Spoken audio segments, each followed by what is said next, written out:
Welcome, ladies and gentlemen, to another edition of the Speak On It podcast. I'm your host, Big Mike, back in the building. It's been a long week in sports, and we are here to talk about all of it.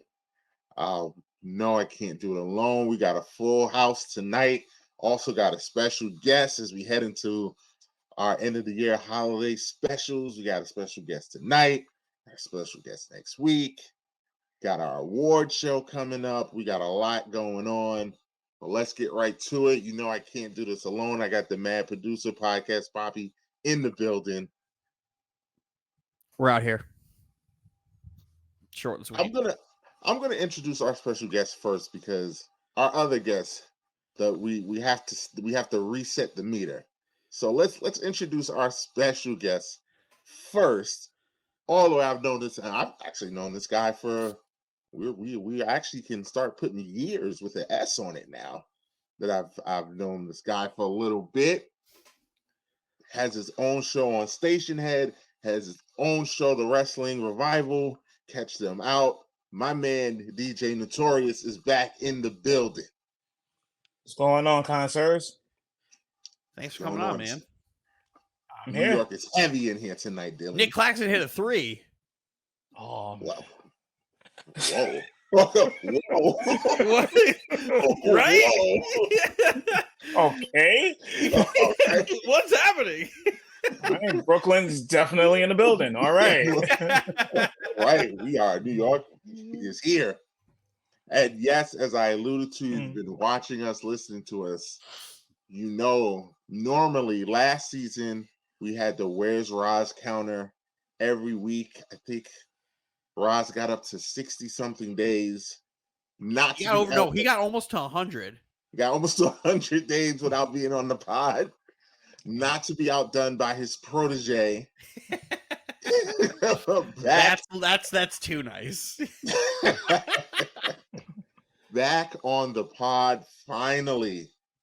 You've been asking. Everything is good. He's here. Anthony is in the building, ladies and gentlemen. He's here. We have found him. No, I will not need another reset clock. I do not do that. It's very much a one-time thing. You one time on the pod, or No. you're just a special guest now? You're not even on the panel, just a guest? No. Absolutely not. It's good to be back. Very good to be back. Well, let's get right into it. We're gonna go with the pros first. And then we'll get into the good stuff of why we got guests on tonight. But we got to talk about this NFL. It was a couple big games actually this week, but obviously the biggest game, Eagles Cowboys Sunday Night Football. How about them Cowboys? How about them Cowboys? All the talk. And Dakota Rain Prescott delivered in a big game. In a big game, he balled out. Cowboys looked good. Defense looked good. I'm not totally surprised. I figured if the Cowboys were going to win, they would win convincingly, because if that game was close, I thought they would be in trouble because they're the Cowboys and we know what they do and things when you put pressure on them. But if you let them boys get in front of you and start front running, it could be a long night. And the Eagles found out it can be a long night. I will give kudos to Dylan because I said last week that the Cowboys have no real home field advantage because it's a destination site and they definitely do. Lie. That place is jumping. That building was alive. I will give them that. Yeah, it's been alive this whole year. The Cowboys have a real fan base, like a crazy fan base. It's they do have a sick fan base. They have a fan base that shows up to their games, and they have a fan base that shows up everywhere else. Hard Rock next week, or when they play the Cowboys, is going to be nothing but Cowboys fans. That's how it is every time. And I get that firsthand because if my brother used to go to Cowboys games whenever they went to Miami, and it would always be just nothing but Cowboy fans. They take over. wherever they are. So for you to say the Cowboys don't have a home field advantage is silly. It's just, I mean, the Raiders don't have a home field advantage either. well, because the Raiders fans are still in Oakland. They don't have a fan base in Vegas yet. Somebody had to throw that in there. But like the Raiders' home field advantage doesn't exist because the Raiders moved, right? And they left their fan base, and their fan base is like, we're not moving. We're just gonna stay here. Vegas is a tourist attraction, so that's gonna be hard to get an actual fan base there. But it is what it will be fine. It'll be fine. I still see plenty of black in those stadiums. And a whole lot of other colors too. No. Truthfully, unless it's a team that has a really, really big fan base like that, our stadium being overtaken is kind of like an overreaction, to be honest. Like, yeah, some teams that have really, like, if we face the Steelers at home, yes, you're going to see a lot of Steelers fans. Like, that was stuff like that. West. Remember when I posted? Yeah, of course. And you're over exaggerating. I said, no, but terrible towels. No, but if we're like home against the Dolphins, you're still going to see mainly Raiders fans. All right. It's not like the Chargers. All right. I mean, I was saying, if you're playing the Chargers, then of course you're going to have more. If you're playing the Chargers, nobody's really a Chargers fan. But other than that, like if the Niners come to town, that's. But you can't say the Niners though. Everywhere the Niners go, they overrun like damn near everyone's stadium. That was a Jets building. What? That was Wait, what are you talking about? No, when the Jets played, so the Jets had 3 planes of fans that went to that game. That was a Jets building. I don't know what you're talking about. And I know that firsthand. I'm all over Jet Twitter. There was 3 different planes filled with just Jet fans going to that Raider game. Fireman Ed was on one of them for sure. Fireman Ed, Jetman, the Gotham City crew, all those guys who sit there. Jetman, what? The other Jet guy who has the Jet helmet and wears like the green tights and the cape. Yeah. Hey, Big Mike. I actually saw them on Sunday. I saw Jetman. Jetman. I saw it. I wasn't happy with it, but I saw him. Jetman. He wears a cape. He has a big old license plate that says Jetman on it. He's got a big old plane on his head. He helps Fireman Ed do the stuff because remember, Fireman Ed retired for a few years, so he took up the mantle. I hate that I'm returning on a week where the Jets had a really good game because I can't. We're not talking about them though. We're talking about them Cowboys. Let's talk about the Cowboys. Dylan, go ahead. I almost called you Steven thinking about them. Don't do that to me. There's a plan to beat the Eagles, right? I think the Jets gave everybody the blueprint for it. The Niners ran away with it. And then the Cowboys saw it and was like, there it is. You keep the Eagles out of 3rd and short, and you take away the deep ball. They're not running the ball well. They're not doing screen passes well because that's the only thing they do consistently outside of it's push, it's deep pass, it's screenplay. If you could take away those 2 things, and then you have to just really cover the flats for the screens, they're not running the ball well. Hurts hasn't been very accurate across the middle this year. They're struggling when you can do those things. You keep them out of 3rd and short. That's a lot of their offense they don't get to run. And we've seen it in 3 different games this year. You keep them from 3rd and short, struggle. Yeah, but I think those extra downs. I think the Eagles will be fine, to be honest. You look at their last 4 games. The only team they have to worry about the Cowboys and the Niners. That's it. Yeah, 2 games against the Giants, and they're home against the Cardinals. Like, the Eagles will be fine. The rest of the NFC is just so bad that like you really only have to worry about the Cowboys and the Niners. That's it. The problem is you let the Cowboys get one, and that's all the Cowboys needed was to see like, oh, not only can we beat you, we can boat race you. So now they're feeling themselves because the Cowboys feel like they should have won that last game. They did feel like they should have won the first game. And then they came out and they were like, not only should we have beat you that first game, we should beat the dog shit out of you this game to make up for it. Yeah, but the problem with the Cowboys is that, again, I'm just going to keep...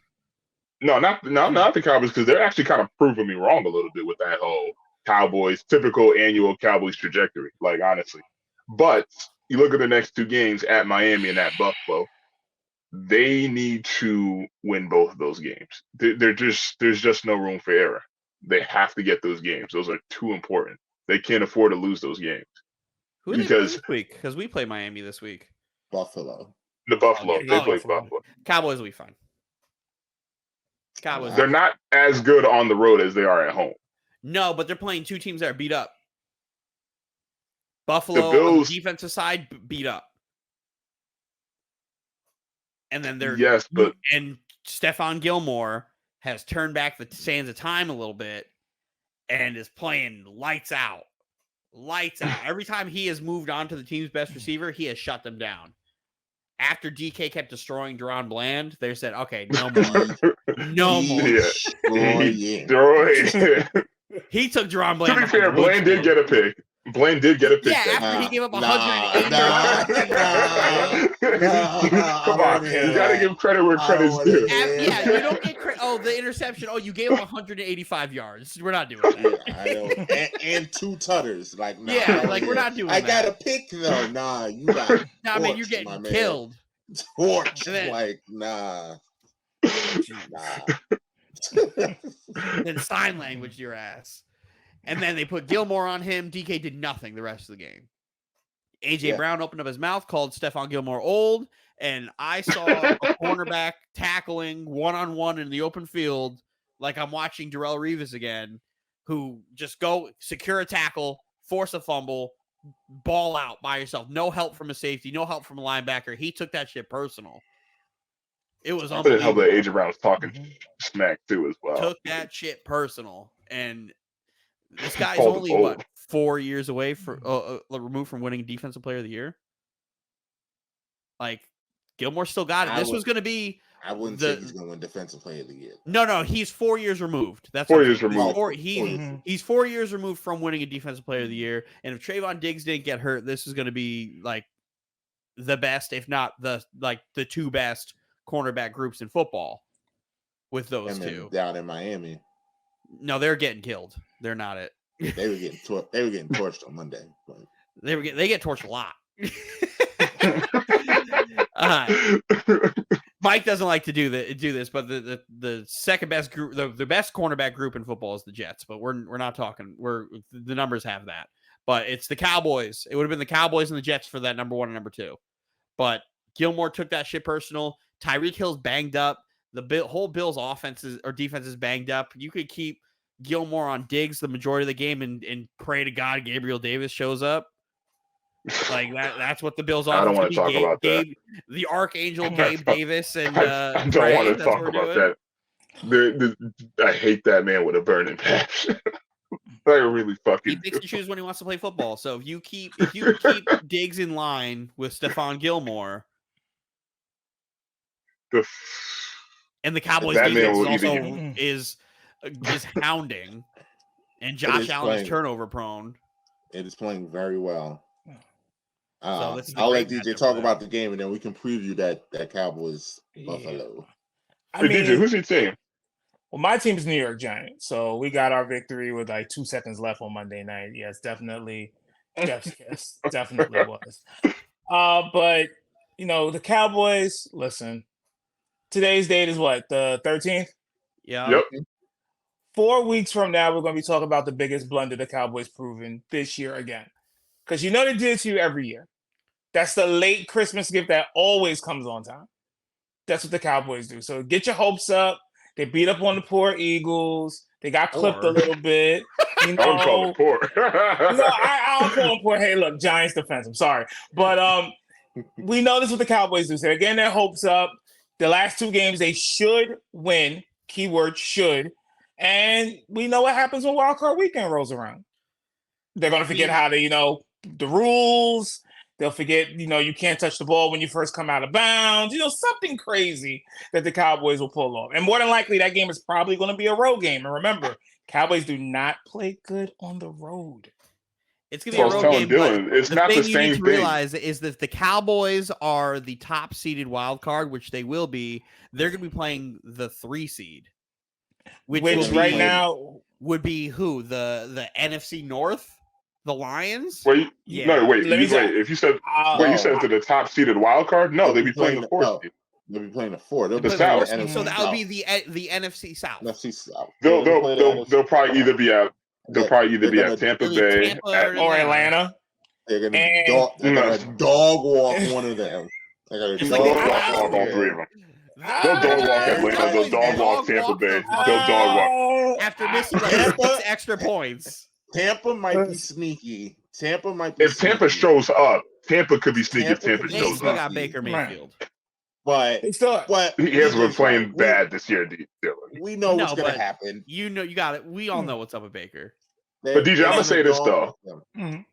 DJ, I'm gonna say this. I'm gonna give y'all one game against Philly. Y'all gonna take one of those games. Yeah, we're literally playing spoiler at this point. The Giants are. The way this man has been just rejuvenating the New York Giants, y'all gonna take one against Philly. And I believe in Tommy, man. Darren Waller's coming back. Offensive line help is coming back. To get injured again. To probably get injured again, but you know what? Hey, for that one game, maybe against the Eagles, maybe the end of the year where they like, hey, we don't care about seeding. They just might steal one. The Eagles will be playing. The Eagles they can't afford to do it. They're trying to get home field. Yeah. But right now, one of those two, they're going to win. One of the 2 games the Giants have with the Eagles, they're going to win. What I like about Tommy is that he plays mistake-free football. He plays a clean game. He's not playing great team. The Packers are a solid team, Dylan. They're not a great team, and they didn't have their best. But compared to what the Giants are, that was still a good test for New York. From Tommy DeVito, he has gotten significantly better since he last played. Can we? Tommy DeVito and Zach Wilson both won AFC and NFC Player of the Week this week. Would you ever thought that? One of them actually deserved it. Only one of them actually deserved it. Only Zach deserved it. Only one actually deserved. No, I'm going to flip it. I'm going to flip it. I'm going to flip it. See, I'm gonna piss off Podcast Poppy right now. Only one deserved it, and I'm going to tell you because I was at that Jets game. The only one who deserved that Player of the Week was Tommy DeVito. Zach Wilson played literally CJ Stroud and a couple of people wearing a jersey. They had nobody out there on that field. Nobody. CJ Stroud got knocked out in the 4th quarter. It was just that bad. Hold on. Why are we taking Zach Wilson? Zach Wilson won in a mini hurricane. Let's be honest here. He won in a mini hurricane. Congratulations. You won during the rain. You're taking away Zach's Player of the Week because the defense played a good game. What is that? What does that do with Zach? Okay, so for people who probably didn't see the game, in the first half, it was, no, you score. No, you score. No, you score. No, I implore you to score first. That is correct. It was a horrible game in the first half. I don't know. Maybe the Jets took some juice from Space Jam and came out there and started scoring. Whoop-de-doo. But let's see. On the Texans side, Tank Dell just got injured a week before. Now, let's be honest here. Tank Dell was playing there. He would have been doing a peace sign at least twice. I think Collins was out too, actually. On, and Nico Collins was out. Yeah, Nico Collins was out too. Hold on. You said if Tank Dell was playing, he was going to give the peace sign? He was going to give the peace sign. Dell would have destroyed you. Yes, he would have. I don't think you guys Dell would have destroyed you. It didn't matter who it was. It was either going to be Sauce Gardner or Reed was going to get burned. One of the Dell would have posted Gardner. You guys are sitting here acting like you've never watched this Jet pass defense before. Like, what are we doing? I have him on my fantasy team, Dylan. What do you think, man? I see them. I saw them with my own eyes. The Texans played. What? No, how many great defenses have the Texans played this year? Probably let's say give them a strong 3 or 4. I don't remember who had the Texans played. Because it depends on the week now who they were actually playing. Now they have a lot of shootouts. They played the Browns. They played the Browns. The Browns have a really good defense. Hold on, let me get to the. I'm in 2022. I don't know why they fucking do this. You hit the button. Don't talk about Dylan's precious Jet defense. They played the Ravens. Ravens, great defense. Dog walked, right? Okay. Didn't they beat the Browns? I'm getting there. They did beat the Browns. Or did they beat the Browns? They didn't play the Browns yet. Oh, they didn't? No. Are you sure? No, that was Cincinnati. Right now, they play. That was Cincinnati. 24th. Oh, they didn't play the Browns yet. Oh, never mind. My bad. They have not played a good defense this year outside of the Ravens. Cincinnati's not a bad defense. They're not a top 5 defense. Yeah, but they're not a bad defense. They're not bottom tier. They're not bottom tier, but to podcast Poppy, it has to be top 5 or it doesn't. No, let's go. You understand this? Top 10. The only top 10 defenses played. No, let's go. Top 10 defenses. They played the Ravens and they played the Bucks. And they destroyed the Bucks. They dropped 40 something on the Bucks. They beat the Bucks by 2. That's not destroying the Bucks. No, I'm talking about they dropped 40 something points on the Bucks defense. 39. Right. So and then the only other time they play a top defense, it's they were going to do it anyway. When do these receivers do this? The Jets have allowed 2 wide receiver touchdowns in 24 games. 24 and they games. would have had a bunch of problems if Nico Collins and Tank Deal were playing. Absolutely. One of them would have went like this. Seriously. Yep. That would have been it. What are we doing here? I mean, let's put it like this. No, let's put it like this, honestly. Gardner and Reed kind of sort of had a day off Sunday. Because CJ Stroud in the first half tried a lot of bombs and they just literally slipped out of their hands. I don't know if it was Mother Nature. Okay, you need to stop. I was there. I'm sorry. I was there. You wasn't. I was there. I watched the game. Okay, and I watched it there in front of me. So what? Okay? He watched it live, Dylan. He watched it live. He watched it live. He watched it live. Those horrible Jet commercials, I saw them live. Okay. What is this nonsense that we're talking about? No, nobody can deny it because Tank Dell was having a pretty good year. Tank Dell was having a great year. And it was just 1 week before. One more week, you would have got it. You really think Gardner would have contained him? No. I've seen Gardner contain Jamar Chase. I've seen Gardner contain Justin Jefferson. I've seen Gardner contain Stephon Diggs. But guess what? For some reason, for the past worse to better. But for some reason, the past 5 weeks, people could not stop Tank Dell. For some strange reason. The last 5 weeks. Let's see who he's playing. They couldn't. Let's see who he's fucking playing the last 5 weeks. He was on fire. That was one of the reasons why the Texans were one of the hottest teams. They couldn't stop him. They're playing nobody. They play the Broncos, the Jags, the Cardinals. Wait. The Broncos don't have a really good defense? No, they don't have a really good defense. But wasn't Patrick Surtain on? Are you serious, Dylan? Didn't follow him. So no, the Broncos do not have a really good defense. Wait, what? Do you know what the hell they've been doing? Broncos have a top 10 defense. If you take the Miami game out, where they gave up 70 fucking points, they have a top 10 defense. I'm not even counting. They don't have a top 10 defense. They've been playing like a top 10 defense. I wouldn't say top 10, but they are a good defense. Yes, they've been playing extremely well. The thing with and remember, top 10 when they played the Texans. They have one corner. Number 23. Me and Anthony watched this Broncos team play in my house, and all the Raiders did was target the other guy. That's all teams do when they play Denver is target 23 on the other side. Was that before or after Antonio Pierce took over? Both. That kid still stinks. Like Antonio Pierce taking over has nothing to do with the Broncos' second corner. No, I'm just saying, was that before or after? Did they play both games yet? I can't remember offhand. So no, we played the second game. Don't worry, the next game they played. No, we haven't played the second game. Yeah, they haven't played the next game. They're not going to throw it. Yeah, we play them in the finale. Our last game is. They're just going to run. The Broncos' second corner is dog shit. So teams, when they score on them, they are targeting him and not PS2 on the other side. So I got this question since podcast Poppy. You love your Jets. You just love to just end the season and all that other stuff. Why is it that, first half I told you they couldn't score, they couldn't do anything with it. They were just counting the raindrops coming down. True. Why is it that when they got up 14-0, they're saying Aaron Rodgers is coming back? We're going to beat them. CJ Stroud is not an MVP candidate. I don't know if that was the liquor talking. There was a bunch of Jets fans that were saying that. Don't lump me into that. No, don't lump me into that. I just wanted to hear comments like what was going on here. Like, don't let me. You guys are not making the playoffs. You're not going anywhere. You just beat a team that was down their 2 biggest weapons. So I just want to know how you felt about that. Okay, so here, let me do this thing. Why are we discrediting wins? Let me discredit your win. You guys beat a Packers team wose head coach just beat the Chiefs last week. You guys beat the Chiefs? You guys beat the Chiefs? No. The Packers just beat the Chiefs. We beat the Eagles. So that matters? It doesn't matter. I don't care. We were the first team to beat the Eagles, and I'm not sitting here bragging about the team that I beat. Like, I don't fucking care about that. No, Jair Alexander's top 10 corner in football. The other corner over there is dog shit. Their play caller is dog shit.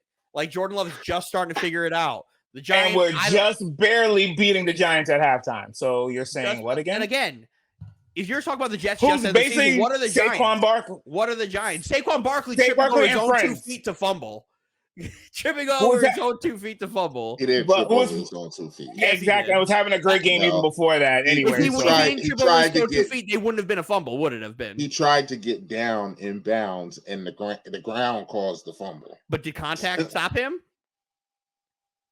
He went down on his own. So he tripped over his own 2 feet, fell, and fumbled. He didn't trip. He purposely sounds to me like he tripped, fell, and gave him the ball. That's what it sounds like to me. No. Tripped over his own 2 feet, fell, and fall. I watched the game. I saw him trip right on his face. Right, TJ. We watched the game. That one we watched together on TV. Okay. Don't lump me into what stupid Jet fans say, because I have to argue with a silly Jet fan on a weekly basis on expectations over here. So, I mean, what is your expectations? Like, just clean out the lockers in about 4 weeks, or the same as your expectation? No, I mean, see, that's not answering the question. Just the same thing. I absolutely answered your question. The same thing. What's your expectation for the Giants and my expectations for the Jets? The only difference is you guys are probably going to lose to get yourself a better draft pick for a quarterback. We're going to lose and trade our draft pick. That's the only difference. To be fair, you guys are both still firmly in the playoff race. No, we're not. Stop it. The Giants are. If you look at the Giants are. The Jets are too. The Giants absolutely are. And here's the thing. The Jets are too. But believe it or not, the Titans are. The Titans are too. The Jets aren't and the Titans are. What are we doing? Because they both have the same record. Because we play the Texans. We have the same record. The same record. But we play the Texans twice, who is above us. So, and we have the tiebreaker over the Texans. So if you lose one of those games to them and then you win one, we still will have it because we have the higher win percentage over them. Have to win out. Again, we have the same record. What I'm trying to say is, so how do you win the playoffs and we don't? What is that nonsense? The Giants are 5-8 too. Damn, everyone's team is 5-8. But yeah, so what I'm trying to say the NFC is going to have like 3 playoff teams who all have losing records. No, I wouldn't go that far. You're gonna have the NFC South is absolutely going to have a division winner with a losing record. Yeah. The 6th seed is probably going to have a losing record. And I'd say the 7th seed is absolutely going to have a losing record. Nah, I would say the 7th wild card team is probably going to have a losing record. Because I think there's like already because you could get in with a losing record. I know there's 1 6 and 7 team in the NFC that's taking up a playoff spot right now. I can't remember what 2 actually. The Vikings or the Vikings Packers. I thought it was the Seahawks. The Vikings and the Packers are the Seahawks. Yeah, there's 3 6 and 7 teams in the NFC that are all still in it. Or the Jets, even if the Jets won out, they're not making playoffs. Like, it is what it is. I don't really care about that. I just want to end the season strong. That's all I want. If the Jets went out, you guys would definitely be in a serious contention for the playoffs. So I don't know if you guys control your own. We need help. We lost. Yeah, they need help. You would need help. We beat the Broncos, so we'd have the tiebreaker over the Broncos. We'd have the tiebreaker over the Texans. But you guys are. I'm not the thing is, make the playoffs. Help or no help, you're still in contention for a playoff spot. Same thing with the Giants. Same thing with the Titans. Matter. Why would I want to go to the playoffs with fucking Zach Wilson at quarterback? Well, here's the thing: if you guys let me come back, if you guys make the postseason, if you guys make the postseason, that pretty much means you guys probably won out, which means Zach Wilson was probably doing something right, or Aaron Rodgers finally came back and was doing his thing. Like, Aaron Rodgers. If there was a hypothetical situation where you guys had a wild card spot with Aaron Rodgers healthy, if that doesn't excite you, I don't know what would. Anything about Aaron Rodgers being healthy? That's all. No, but I'm not talking about belief here. I'm talking about if you guys were 9-8. Hypothetical, you guys were 9-8, had a wild card spot. Aaron Rodgers was healthy, and that's why you guys went 9-8 because he won those last 2 games. And you guys are going into the playoffs. You're telling me that doesn't excite you? No, well, I don't think it's going to happen. So I'm not setting my expectations for it. The Jet hysteria, if that situation happened, would be Dog, Roz would lose his mind. The Jets start Roz would scoring lose his mind. Until the Jets start scoring points consistently, I will not make that a like an option. The Jets defense keeps us in every game. The Jets offense does not do anything to help them consistently, right? So until I can see the Jets scoring points, I'm not going to do the thing where it's like, oh, we're going to be the playoffs. Why would I? We don't score points. Because here's my thing. In the NFC, I think the Cowboys right now and the Niners are the two of the scariest teams in all of football. In the AFC, who is dog walk them? Yeah, exactly. But who in the AFC is like scary? I'm not talking about like really good. I'm talking about Baltimore scary. Oh, yeah. The Rams almost beat them. Rams almost beat them. Baltimore for a month. Took a nice punt return, but yeah. Yeah, it took a punt return, but the Rams almost beat them. Did they win? Mike, you're going to take a win knowing that Joe Burrow got hurt. You're going to take a win on that knowing Joe Burrow got hurt? Stop it. Baltimore the best team in the AFC, and they have been for a month now. I've been saying it. But when I say scary, I'm talking about like the Rams are only to the Niners. They're scary to the Niners, and that's it. And it's any given Sunday. Anything can happen. Again, the Jets beat the Eagles. like that happened. Like anything can happen on Sundays. No, the Titans beat the Dolphins on Monday night. Yeah, but there's no Tyreek Hill. I mean, we need to stop acting like Tyreek Hill wasn't there. Like he clearly, if he was playing, the Dolphins would have won that game. Did they win? Played. Nah, of course not. Because Tua is not as good when he doesn't have Tyreek. Anthony, what did I say in the chat? What did I say in the chat Monday? I think you said Tua plays like somebody. I said Tua without Tyreek Hill is Bailey Zappi. He said Bailey. Wow. And if you were watching that game on Monday, you would see a lot of Bailey Zappi. That is a lot of Bailey Zappi. That's tough. It's tough, but you watched it, Mike. You saw him not know what to do. I watched every second of that game, and I was absolutely channeling Dennis Green. They are who we thought they were. Punching them out. But also Miami should. We're going to get to Monday, Anthony. I need to get Dak. Did Dak solidify? Is he the MVP front runner? And do you think he's going to win halfway through December? I have an asterisk on one man and one man only. It should be Tyreek Hill. Tyreek only gets it if he gets 2,000. If he can't get 2,000, he doesn't get it. Even if he gets 2,000, he's not going to get it. He'll get it because I'm saying if it wasn't a quarter, something it's never been done before. If it wasn't a quarterback, if this wasn't a quarterback award, it should be Tyreek Hill. Personally, correct. But that's why I said there's an asterisk next to Tyreek Hill, where right now it's going to be Dak Prescott, Lamar Jackson, CJ Stroud as your third place, and then Tyreek Hill kind of just floats in purgatory. Once he hits 2,000, just cut in front of the line. I don't think Lamar Jackson's had that great of a season. You should go look it up. Why is Brock Purdy not in that conversation? Because Brock Purdy's had a better season than Lamar Jackson. Brock Purdy stinks. That's why. Yes, Dylan. Wasn't he supposed to be replaced by week 5? Oh, was he supposed to be gone by week 5, Dylan? What? Oh, yeah, Wait a minute. The bias, Brock Purdy is let's leave the bias aside, but Brock Purdy should be in that conversation. I hear with Lamar. Yes, I hear about the accident. Brock Purdy has been balling. Brock Purdy has just been doing it and doing it. If you're going to do it, give it to anybody in San Fran, you give it to McCaffrey. That's who you give it to. Oh, my God. This dude doesn't want to. Oh, my God. Look at McCaffrey's. You want to talk about numbers? Look at McCaffrey's numbers. No, McCaffrey's had an amazing year, but dude, come on now. Acknowledge the kid. Just acknowledge the kid. Okay, why are we not putting Tua in the conversation? Why are we going to put Brock Purdy and are going to put Tua? Why are we going to put Brock Purdy? You just saw what Tua did with no Tyreek. You saw 3 games of Brock Purdy without Debo. Not all of that was his fault. So what are we doing? But not all that was his fault. But it's Tua's fault. Yes, it was.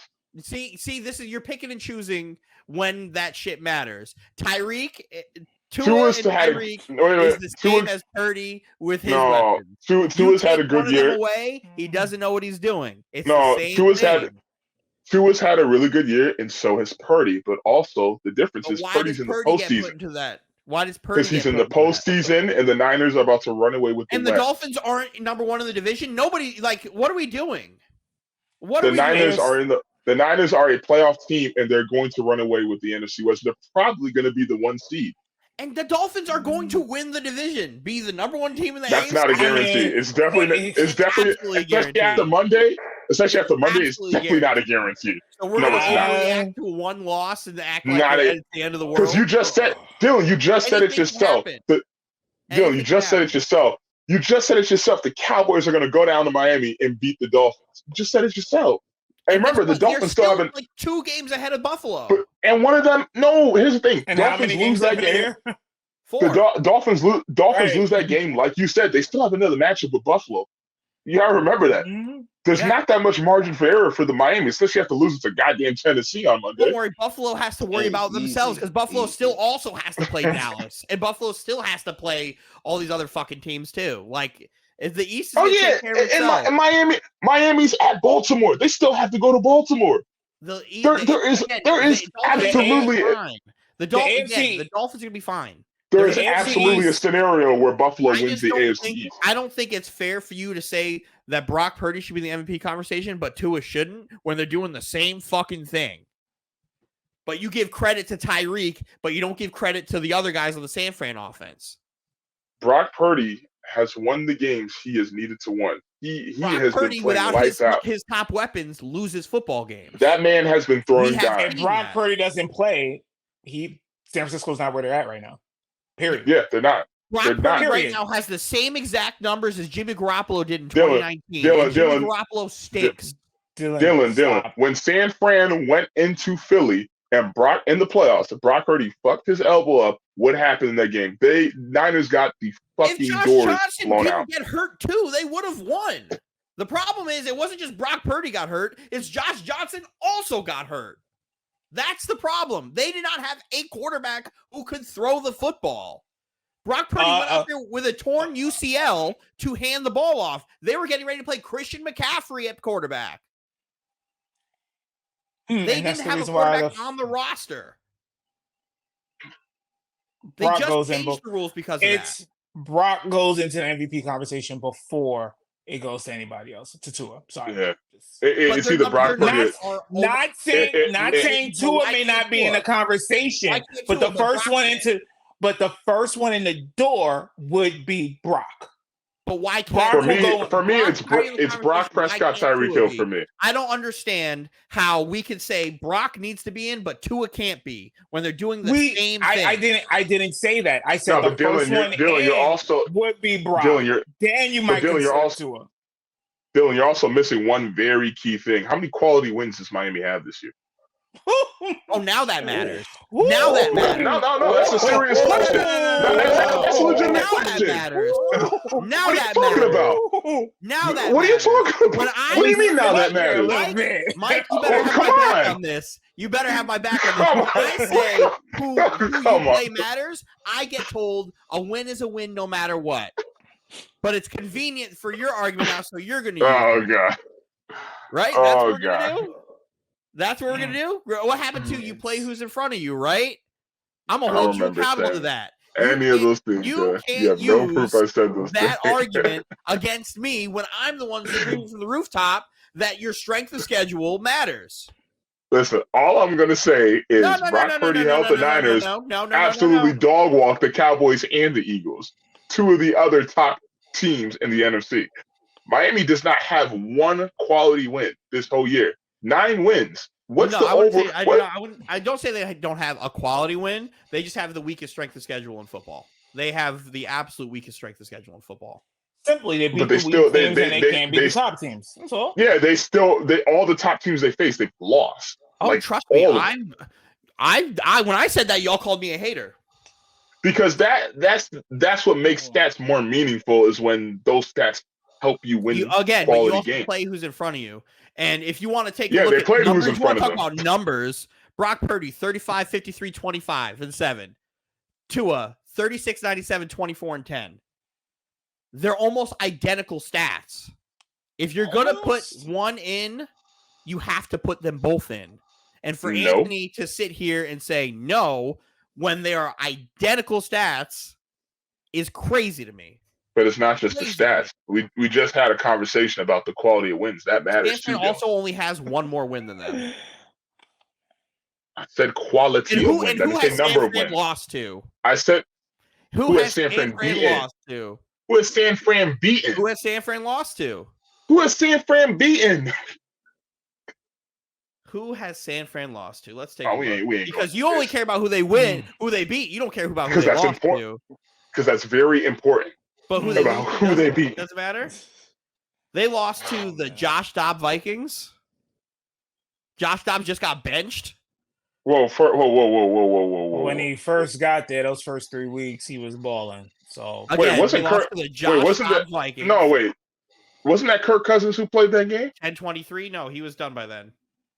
Was he done by that? No, it was Kirk Cousins. No, that was Kirk Cousins. No, they lost to the Vikings. They lost to the Bengals. They lost to the Browns on a backup quarterback. That Browns. You want to know what the common theme is with those? They lost to a Joe Burrow-led Bengals. They lost to a Kirk Cousins-led Vikings team. For those losses was. And they lost to a top. Two of those three quarterbacks were top 10 quarterbacks. No, they didn't have Trent Williams or Deebo Samuel. And two of those three also had top 10 QBs doing. It depends on what stats you want, how you want to. It all depends on what you can cherry pick this to death. But if you're just going to look on numbers and production, San Fran only has one more win. They have almost identical stats. If you're going to tell me Brock infinitely better quality wins too, infinitely better quality wins. What out of the 9 wins Miami has, what one of those teams are even somewhat on the level of Dallas or Philly right now? And mind you, they blew the doors off both those teams, by the way. And those are 2 of the top 3 teams in NFC. No, Miami does not have a good win. But again, that's their schedule. Yeah, the schedule. And on the schedule, they had opportunities to get good wins, and they just got trounced every time. Listen, you're copying, pasting my whole argument as to why I said Miami's fraud. All I'm just saying is Brock Purdy deserves to be in the conversation. But why does Brock Purdy get in, but Tua can't? Because San Francisco? Does the MVP award care about strength of schedule? Well, it does not. The MVP award is a stat award. And this is where I have the long and truth. That's the truth of it. Because, as you know, I don't live and die by stats.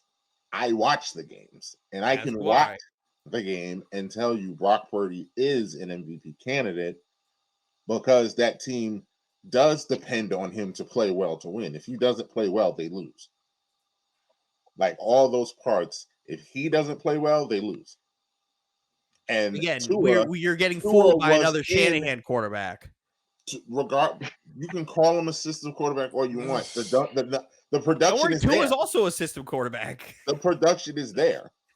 So, and after Monday, where Miami's offense completely fell off the side of a cliff when Tyreek went out for 2 quarters, to me, that eliminated Tua from the MVP race right there.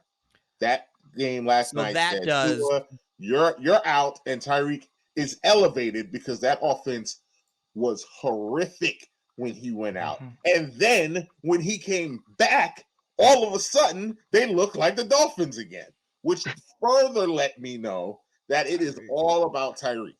So that game did that for Tua, but the 3 games the Niners lost without Deebo were Brock Purdy's worst games of the year. Not trying to throw shade. Not going to win. I'm saying Brock is ahead of Tua. I know. I'm just saying, but that one game did that for you. What about the 3 games without Deebo? Dylan, that's why he can't win for me. He can't. He's in the conversation. No, but even then, when you look at the losses again, I give him top 5. Kirk Cousins led Vikings, Joe Burrow led Bengals. Both those teams are better than Tennessee. Much better than Tennessee. Great. It's any given Sunday. I'm not talking about the wins or losses anymore. I'm talking about the performance as a whole, right? If we're going to take away the MVP from Tua based off of how Tyreek went out and he was bad, then go look at the games. I'm not just doing it based off that game. Can I just finish? So if we're going to do it, take away that based off of, Tua went out that game and Tyreek went out that game and Tua was bad. when Brock Purdy lost Debo, he played the worst games of his career. So what are we going to do? If we're going to hold one so heavily, you're going to have to weigh three just as heavy, right? It don't matter if you're playing great quarterbacks or not, because Brock Purdy is not playing defense.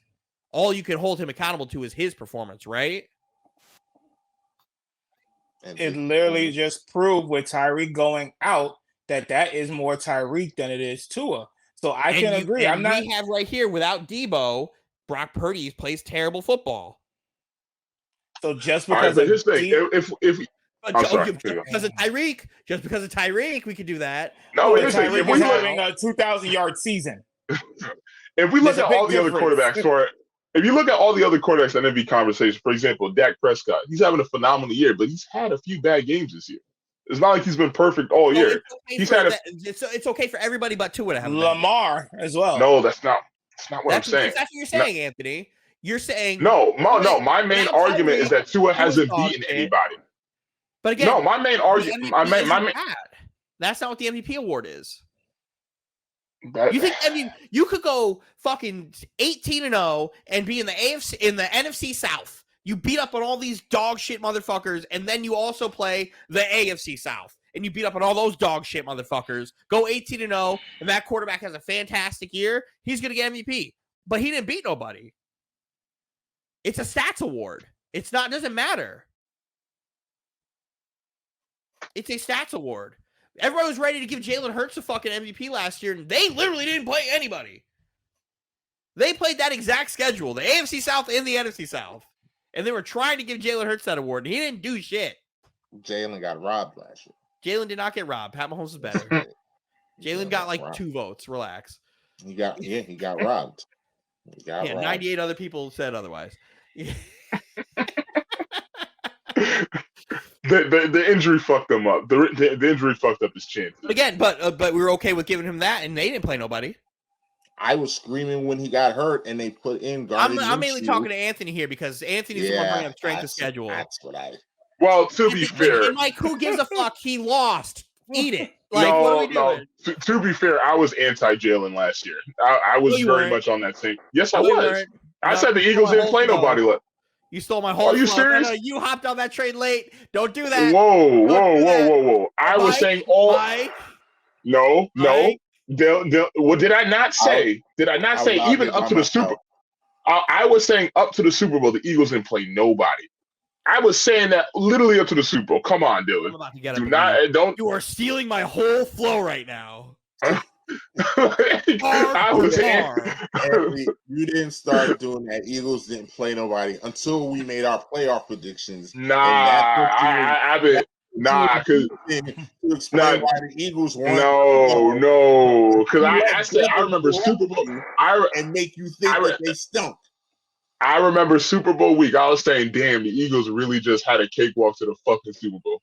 I was saying that the whole 2-week period leading up to the Super Bowl. I was like, yo, these dudes you let Dylan convince you that but he was right though. He was right. Niners, like they didn't dog walk the Niners. They lost their quarterback. And the Eagles dominated them. And do you know why the Niners dominated them? And the Niners were so salty for one reason.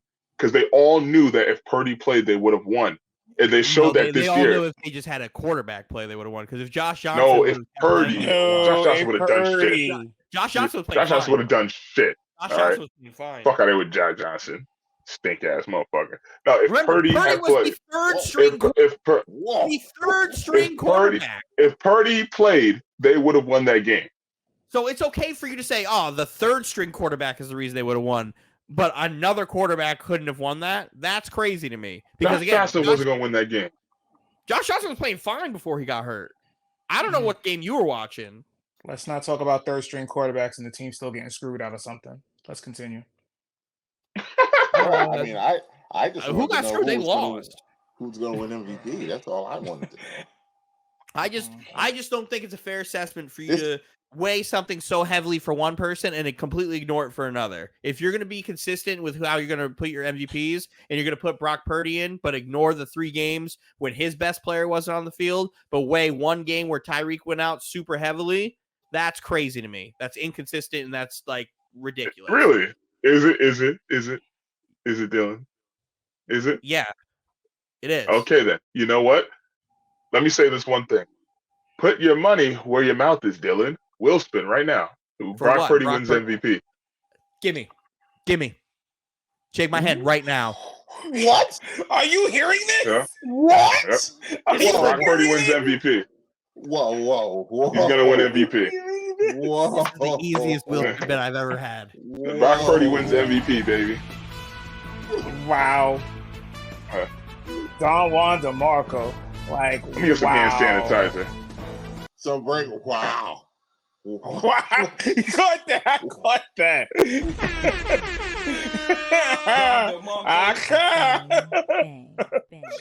Shit like that. Oh, wow. Hey, what? I guess somebody's being Ron Browse jumping out the window. Anthony loves making dumb predictions. Boy. Okay. I can't wait for this. Hey, so I may have been wrong about Purdy getting benched, but how are you looking at for Raiders getting 10 wins? Well, we can't get 10 wins. We suck. You mathematically eliminated from getting 10 wins, right?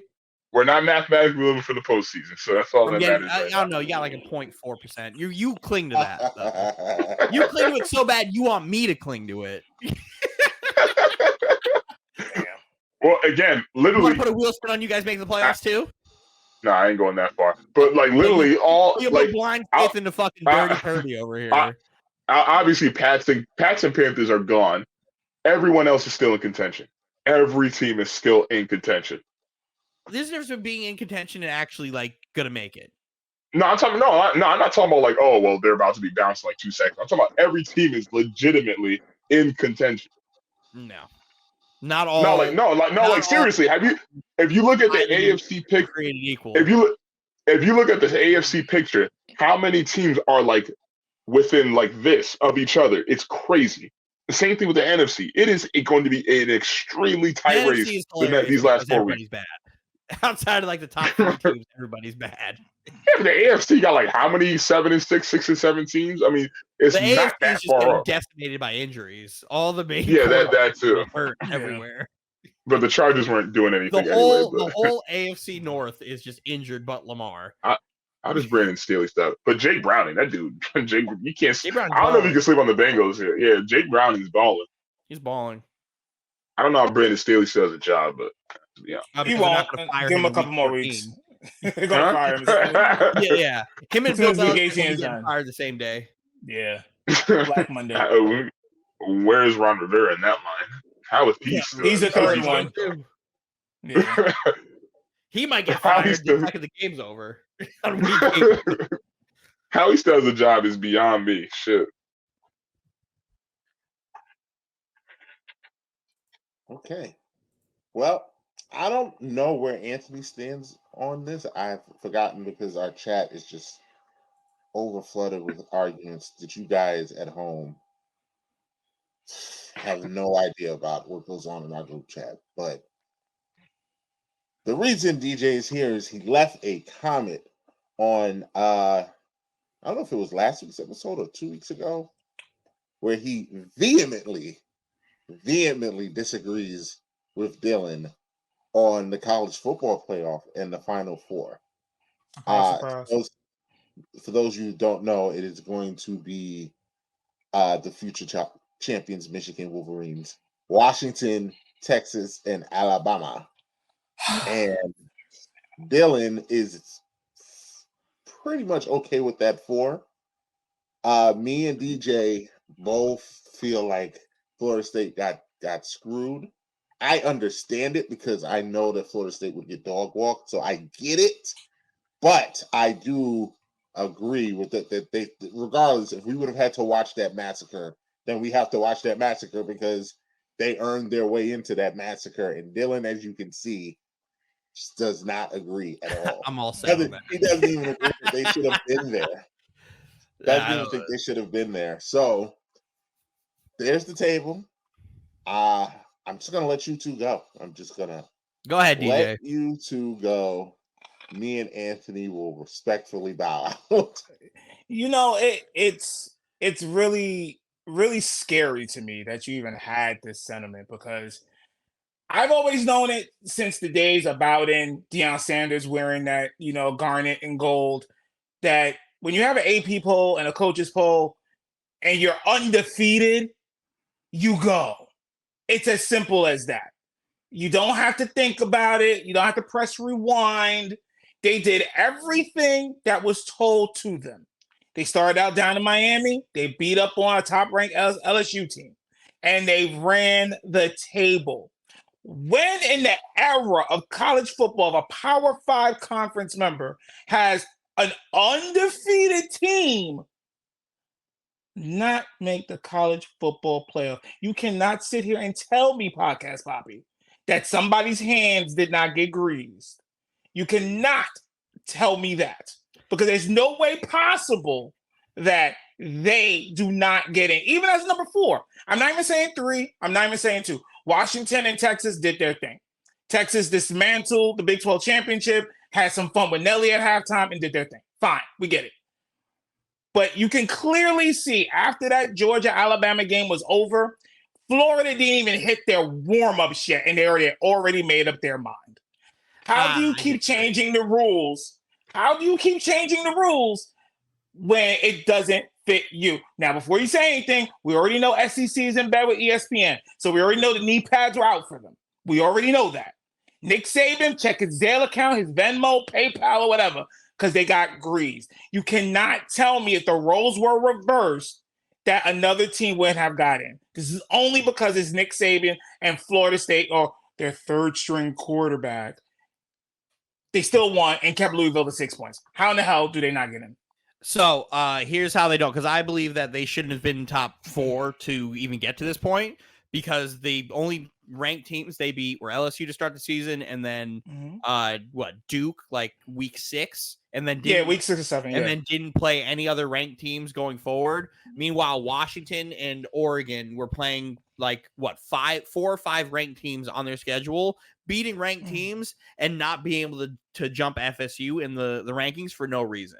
So when you have the 55th ranked strength of schedule, after the season goes, you go undefeated, but you didn't play anybody. But the toughest conference in football is playing multiple ranked teams every few weeks or so, and you can't crack the top 5. That's a problem. You kept keeping them at 4 when they're beating just losers back to back to back. Miami not ranked, Florida not ranked. All these teams didn't matter towards the end. So I don't understand how you could have kept them in the top 4 to begin with, right? Especially after Oregon goes Utah, Oregon State, and then again Washington. The only way they even Washington cracked the fucking top 4 is they had to run a gauntlet of ranked teams to even get there when they should have been there, right? So that's my main point for that. And then you lose Jordan Travis. That sucks. That's the main reason here. If they would have destroyed Louisville, FSU would have got in.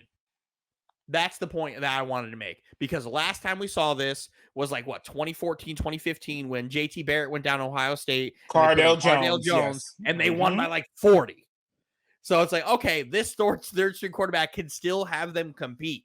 So we're going to put them in. If FSU would have won by 17 points, FSU would have been the 4th ranked team. Okay. So you mean to tell me, even with a third-string quarterback who basically was a true freshman, didn't have no reps during the season because obviously it was Jordan Travis's team before the injury, he still pulls off pretty much the miracle in holding Louisville to 6 points? Let's not say they do not stink. Yes, they because do. you can't stink and make an ACC championship. Because the ACC stinks. No. It's just like the Big 12. Who did Texas play in the Big 12 championship game? Fucking Missouri? Oklahoma State. Oklahoma State. They also stink. So what are we doing? There was no possible way. You cannot tell me, never in the history of this whole thing has a Power 5. We're not talking Liberty here. We're talking the Florida State University, 12-0. So you disrespect them just because they played their third-string quarterback. I thought in football that's what you do. Next man up, correct? That's what they did. They did a true freshman. He didn't blow the game for them. They still won the game. And you mean to tell me now this is what they get? Where literally now your star quarterback, who is number 5 in Heisman, by the way, has to come out and say, well, maybe if I injured my leg earlier in the season, we would have had a chance. Do you know how stupid that sounds and how that makes the college football player look like the mafia as they are? Well, it is the mafia. So there was never a doubt in my mind that if a one-loss SEC team had to go up against an undefeated ACC team, they were getting in. There was never a doubt in my mind. But see, this is the problem now, because now we have college football turned into World Wrestling Entertainment. Because the only reason why Florida State did that, or did not put Florida State in it, because they want to sell tickets. They want to sell ratings. But guess what? But here's the problem with that. It's not football anymore. Do you know how many people that actually like to see Florida State's defense potentially go up against Michigan? The big underdog that would be Florida State going up the mighty Wolverines. That sells itself. But no, because Nick Saban does third string quarterback. No, actually, because it's happened before. It's happened before with Cardell Jones. So you didn't even give them the opportunity to do that. That's they why did. So they many had people... the ACC championship game. And they won 12-0. But is that Cardell Jones? Or it's just the result was the same, but not the quality of the win. That's the difference here. That's why it didn't happen. I would say this. If Florida State somehow and the score was reversed and Louisville beat Florida State, they do not deserve to be in it because they did not run the gamut like they were supposed to. But they that's did. Not fair. That's not no, fair. No, it is fair. It is fair. If you're going to cry for FSU to be in there, you got. Because here's the thing. FSU, you can't take that away from them. No, I literally can say that as a Florida State fan since the days of Deion Sanders rolling up to practice in a Lamborghini. Yes, if they lost, they did not deserve to be in it because it'll be a one-loss team and just a couple hours prior. Louisville. I thought you were talking about Louisville. That's my bad. Right. No. So just like if they would have lost, hey, they're out of it. Alabama just beat Georgia a few hours ago. That's your 1, 2, 3, and 4. But you can't sit there and tell me that group of the committee who is in bed with the SEC got bigger knee pads than Patrick Ewing in the 90s. You can't tell me they did the right job. They didn't. Alabama ruined everything because there's no way you can't put Alabama in after beating that Georgia team. You can't not put because the College Football Committee has always had an SEC team in there since they moved to the playoffs. Well, yeah, no, there's a SEC bias. That's why there's two SEC teams in. Even though Texas is technically Big 12, that's an SEC team next year. So they have two SEC teams in there. Mm-hmm. There's no way you can't put Bama in, right? You take out the number one team, they what 34 straight or whatever the hell it is, and they knock them off. The defending national champions. Saban keeps going undefeated against Georgia in the fucking SEC championship game. You can't not put them in. The problem is if you put Bama in, you have to put Texas in because Texas beat Bama. And then not only do they beat Bama, they dog walked Oklahoma State. And then, and guess what? Here's the thing. I'm glad you said that because look how it happened.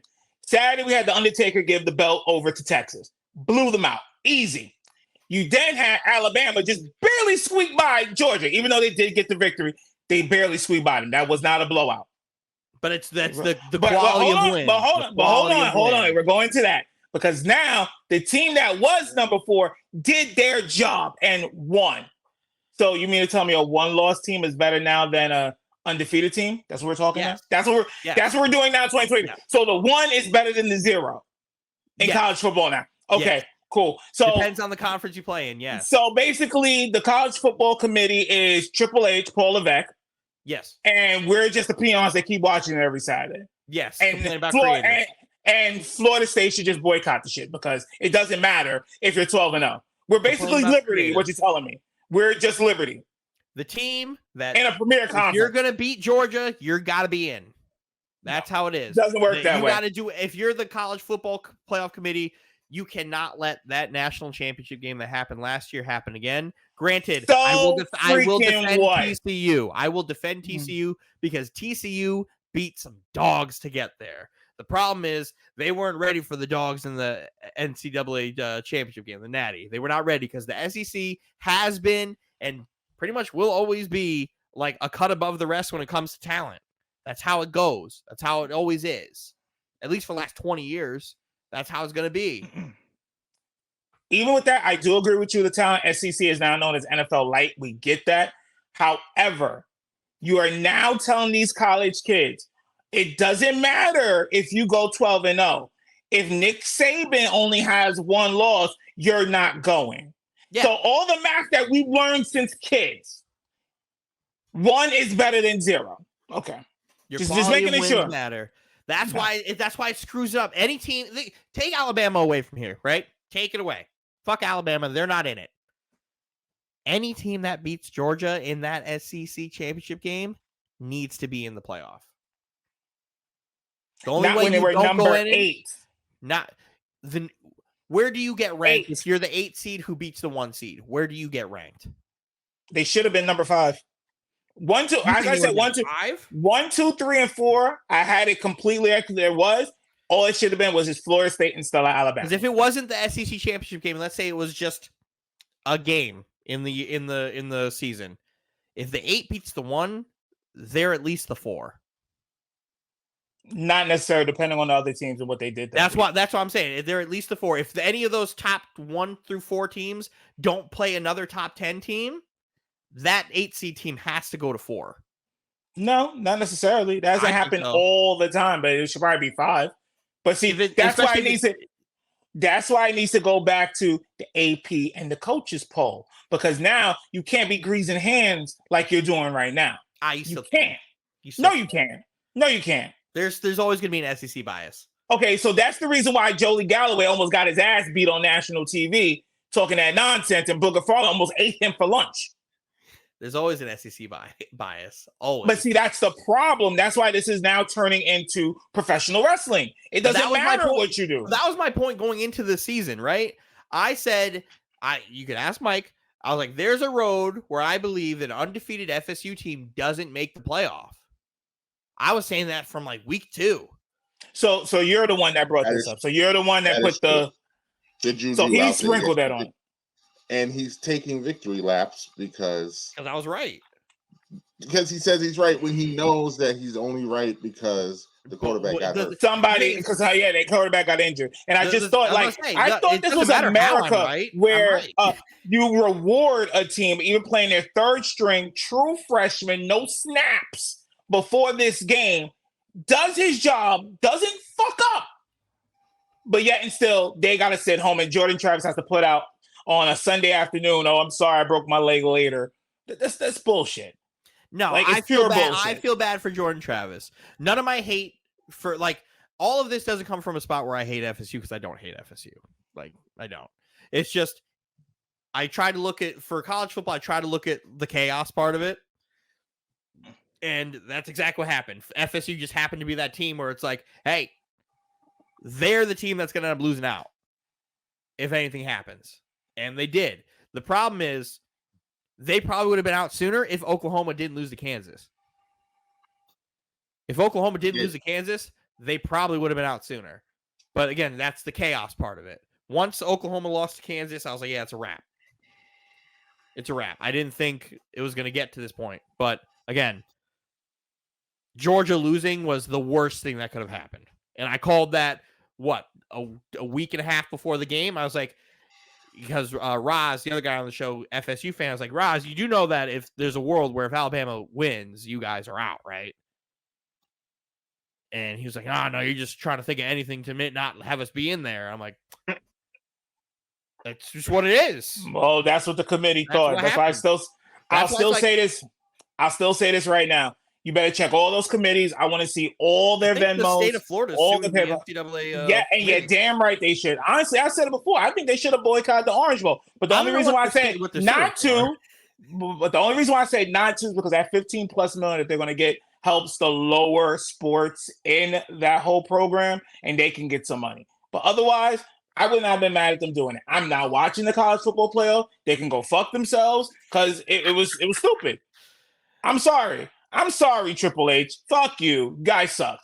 That's how I feel about it. Don't worry. Georgia also feels robbed, so you guys can have fun in the Orange Bowl, getting dog walked by Georgia, because that's what would have happened there. I'm going to say it's not going to be a dog walk like he thought. And a lot of people thinking that Michigan was going to dog walk Florida State. It wasn't going to be that much of a dog walk as I think it was going to be. But we'll never know until we play another NCAA football. I mean, they're going to be playing against Georgia, so... Remember you said, would you like to take that bet? Isn't the Georgia? Would you like to take that bet, sir? What's the spread? I don't even know what the spread is. You can look it up, but I guarantee you, Georgia does not cover the spread. Whoa. Ooh. Whoa. Ooh. Drop the bomb on that. Okay, because you have all of Florida. You have all of Florida. And remember what Charlamagne Best said. The craziest people in the world come from the Bronx and all of Florida. They're behind Florida State for this one. They want their and the heads Gators turned. are not behind Florida State. Trust me, they all are. They're putting their differences to the side for this one because Florida State got robbed. They got robbed. So just tell me what the spread is. I'm looking for it right now. I can't wait to hear what this spread is. This is going to be very interesting because we have 2 bets and 2 wheel spins in one night. Yes.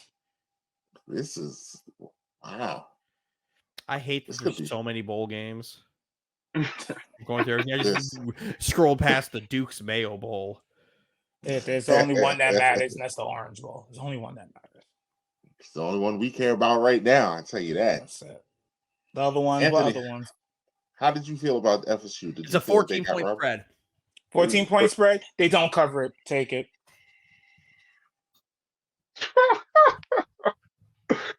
Wow. Somebody give me some hand sanitizer. Wow. Thank you, sir. Thank you. Drop another bomb. Take it. Shit like that. I just got very invested in that game. And that's you I trust. I just got very It's not going to be the dog game. walk that you think it is. All I got to do is get under 14. Because the worst thing that'll happen is if it's the dog walk I think it is, and you have to spin the wheel, I feel bad. That's fine. And Dylan will make sure you spin that wheel too. Yeah, That's fine. That's fine. Nets win. Oh, good for them. Nets spoiled the Big Three's debut in Phoenix. Meanwhile, the Knicks are losing to Utah. That's the Danny Ainge effect. Probably. I hate him so much. That's simply a Danny Ainge Actually, effect. let me stop jinxing my team because we're only down 3 with a minute to go. So okay, quick 3, we got it. So we back in here. Anthony, FSU robbed. I don't want to go on a walk, Anthony. So let's just yes or no before them 2 get riled up again. Do you think they got robbed? Honestly, I'm not even gonna waste my time answering that question. I'm not a college guy. I know nothing about it. That is true. You very rarely did college talk with us. College football is invisible to me. Like I'll sit here and hear about it. It's fun to hear about it, but that's as far as I go. All right. Well, let's move on. Let's move on to what turned into the big story of the day, and everyone's been talking about it. The name of our episode. Man, Draymond Green once again. I had a whole layout for this show with what we were gonna do, and then last night at like around 12:30, Draymond was like, "You know what? I'm just gonna punch somebody." That's what I feel like doing. Who posted that in the chat at like 1 a.m? Like somebody posted. Oh, you did, yeah. I did. Right. I woke up to that. Yeah, I woke up to that. I was like, yo, what? Because I was like on Twitter, I was like, why is Draymond trending again on Twitter? I was like, let me look this shit up. Come to find out, this dude just hitting Yusuf Nurkic with a fucking rainmaker.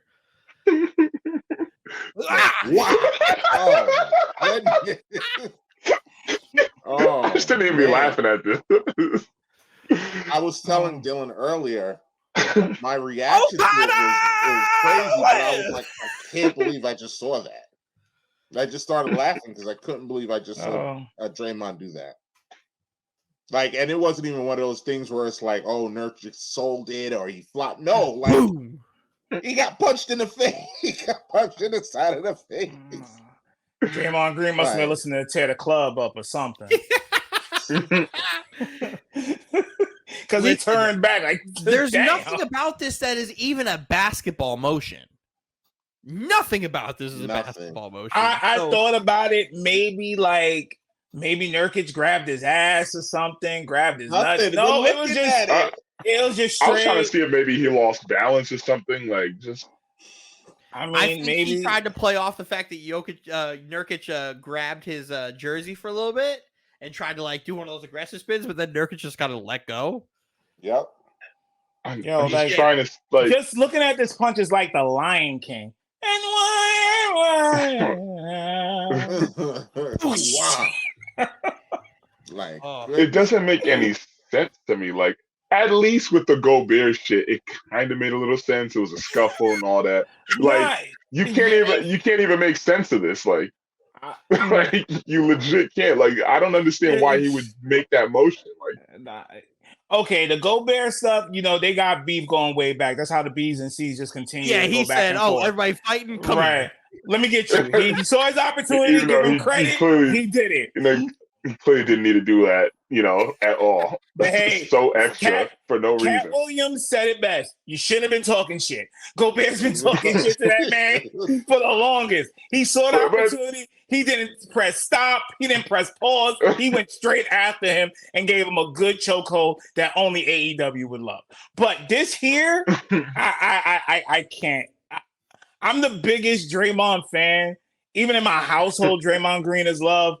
But this shit right here is straight up Rikers Island shit right here. I'm sorry. You can't defend this. It's like, just skip the tombs, go straight down to the island.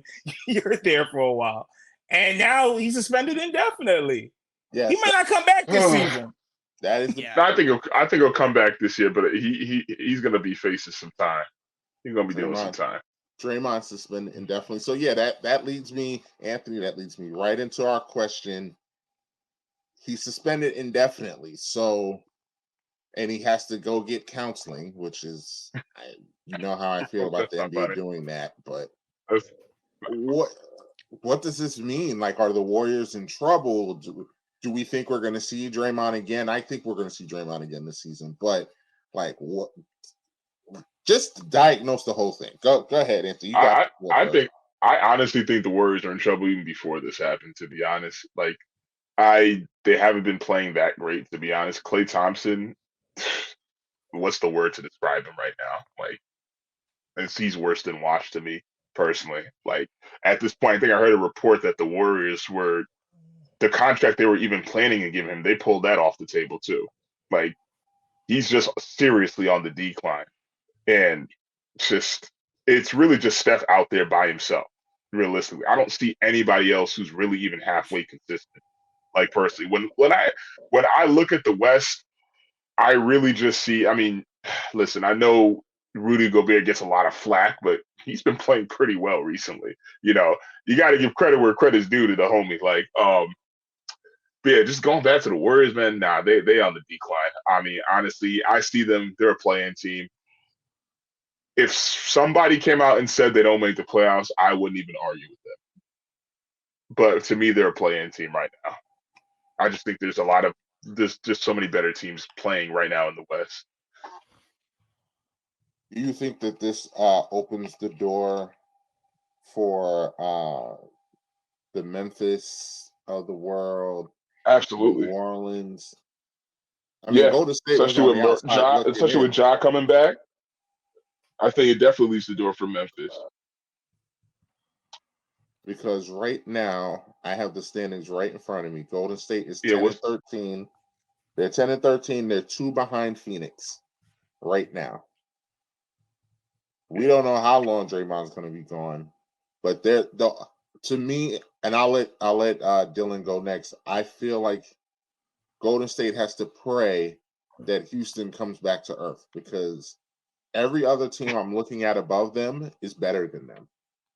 So Houston's the only maybe and Houston's been playing well. So, but literally looking at every team above them, Houston's the only one where I'm like, all right, Golden State might be able to catch them. Other than that, they're in trouble. They are in trouble. Because remember, they were saying that, they still have one more championship run in them. That's clearly not happening. That's long gone. Especially there's too many better teams. Too many better. Too teams. many. It's way all too those many. bottom half of the teams from last year are better. Like they're all at the top.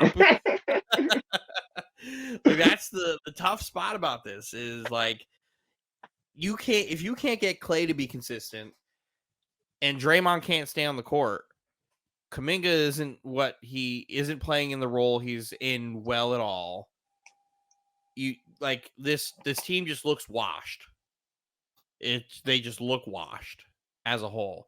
And I don't know with Draymond if he's lost a step, and he just can't hang around on the court anymore where he's got to start doing this dumb shit to try to stay competitive or get in people's heads.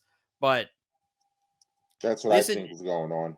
This indefinite suspension to me is probably going to be like 25. I think they're just going to issue it. It's going to be like 20 games are going to go by and they're like, oh, he's issued a 25 game suspension. He's only got to serve like 2 more. And then do it that way. I wouldn't be surprised if they were like, hey, we're just going to do it for the rest of the season. I would be a little shocked where it's like, man, they really did it. Would I get mad at them for doing it? Probably not, because all this year, all he's been is a menace. All he's been, I'm a Draymond guy. I love Draymond Green, but the stuff he's doing, you can't defend that at all.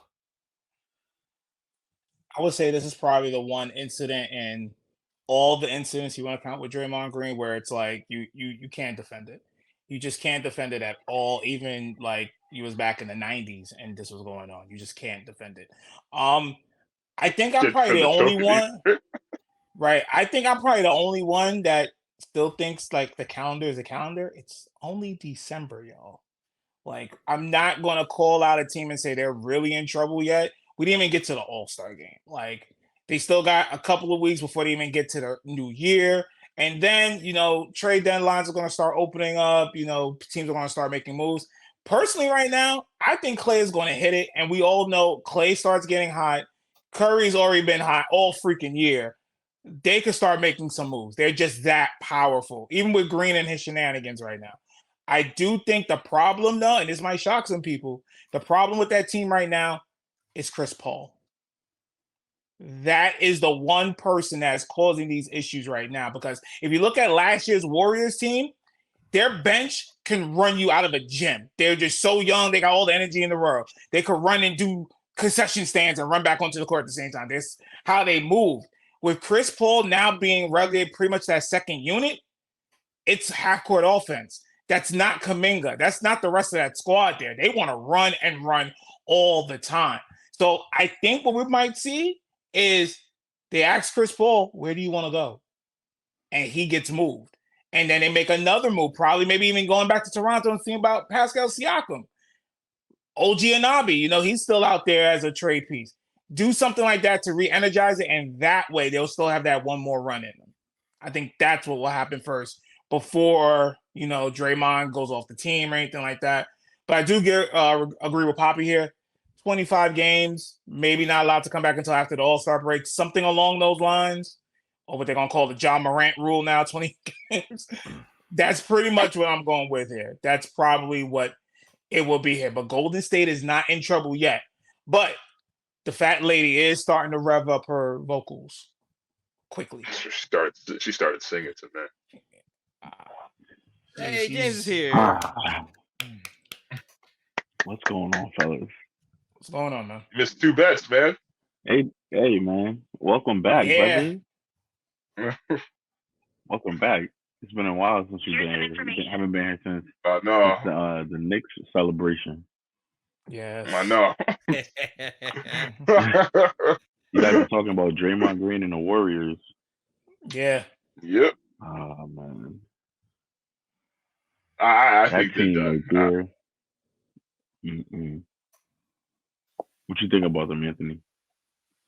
I think they're done. Like Dylan said, there's too many better teams in the West right now. Klay Thompson, I don't think there's going to be some hot Klay Thompson streak on the horizon. I think he's just permanently washed at this point. Like, it's been since last year? End of last year, he's just been playing like dog. Damn. I'm sorry. Like I don't see this Klay Thompson resurgence. I'm sorry. Steph needs to go for like 40 every game. Like it's just not happening for the Warriors anymore. They said they had one more championship run. They clearly don't. They don't. But see, this is what I gotta say, Anthony. Is it about talent, not having any, or is it just being inconsistent? Because if it's not more talent, so inconsistency. Then you gotta still give them a shot, saying that they still have a chance. Because inconsistent can be changed in no time. Hell, most of us live. No, but I don't think it's going to change for them. That's the thing. They've been the Warriors have been inconsistent for a while. And when I say inconsistent, mainly on the bad side. Yeah, the most consistent player has been Curry, and Curry, especially at his age, he can't do it all by himself. No, definitely not. And that's why I said earlier, maybe a move of Chris Paul saying, "Hey, yo, where you want to go?" And probably getting some weapons in there to make that one final run, having that last dance of sort.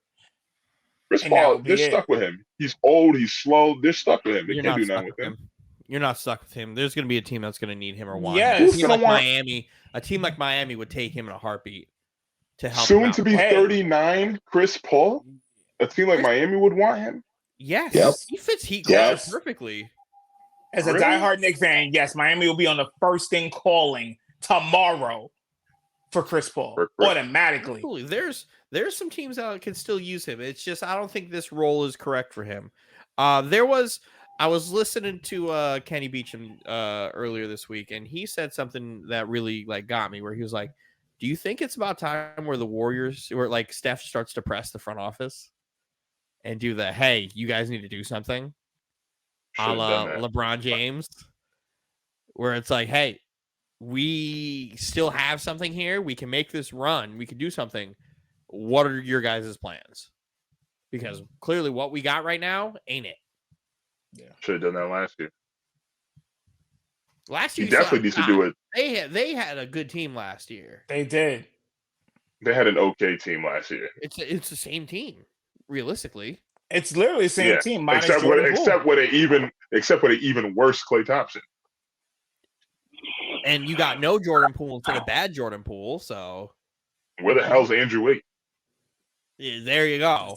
Inconsistent. Exactly. I haven't heard his name all year. Yeah, benched last night. Him and Klay.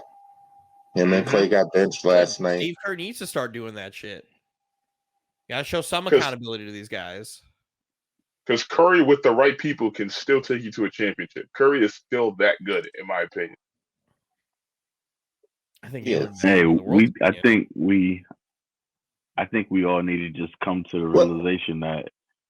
Breezy, hold that thought because I heard that half-ass introduction Dylan gave when you came in, so I just wanted to give you a proper introduction. Our basketball specialist and analysis, Breezy, is in the building. How you doing tonight, sir? How are you doing? I'm doing all right, man. I'm doing all right. I don't know. I think podcast copy is still mad at me over something. That's probably what it is. But don't do that. Don't do that. I mean, I think we need to come to the realization that not everybody has longevity like LeBron, and it's probably just run this course. I think that's a good point. It might be Klay. Because Steph, it can't be. I think that whole conglomerate has run its course, and we talk about how teams have its good years and then it runs back. And what you say, Dylan? What is it? What do you say? It comes back around. What goes around comes back around, type of thing. What did you say earlier history today? repeats itself. History repeats itself. History repeats itself. Yeah, and the Warriors were bad, and then they were good when they got the TMC. They didn't reach it to the point of the Warriors, but they had TMC, and then they were bad, and then they had the Monte Ellis and the Baron Davis. We believe, of the and world, then they went back to bad. Yep, and then they went bad, and then they had to get the crew that they have now and build on that championship team that they were, and then they lost. And then they got KD, and then they won, and we all know the whole story and everything going forward. But I think it's just run its course. I think Klay, his injuries that he got he really wasn't able to like really bounce back from that. Draymond Green's game, I don't even know how to like put it up to another team. I think his game was only for that team, and that's where it's gonna stop. I don't think it's gonna be anything else, and especially with him not being able to conform and adapt to be a different type of player, to be only a defensive specialist because he lost a step. He can't guard 1 through 5 anymore. So I think he's having a hard time with that as well. And the young guys, I think because the spotlight is on the Warriors, the young guys are just not gonna like pop up and beat them guys right away. Like Wiggins, he had a good season last year, or was it the year before? But then the year before where he was all-star. Yeah, and then nothing afterwards. Kuminga, he's starting to do well, but I don't think the play style for that team benefits him, and I don't think he gets enough minutes or enough control because he doesn't have the ball in his hands, because it's enough players on that team where they're gonna dominate. He's not gonna get the ball like that. So I don't know, man. I think that team is in trouble big time, and unless they spend some money and make some trades, nothing's gonna change. I don't think you're gonna be able to put players around those older players like that to make you better. I think they need to trade their older pieces and try to get young again. Pascal Siakam is not going to be the answer for them because his style of play is slower for them as well, and I don't think that's going to work for them. Zach LaVine. Zach LaVine. I want that to work, but then it's like, I don't know what the Warriors have to give up, or if you have to get a third team involved, because if you're just going to get Zach LaVine, you have to give up Clay, Kuminga, and like 2 Wiggins. firsts.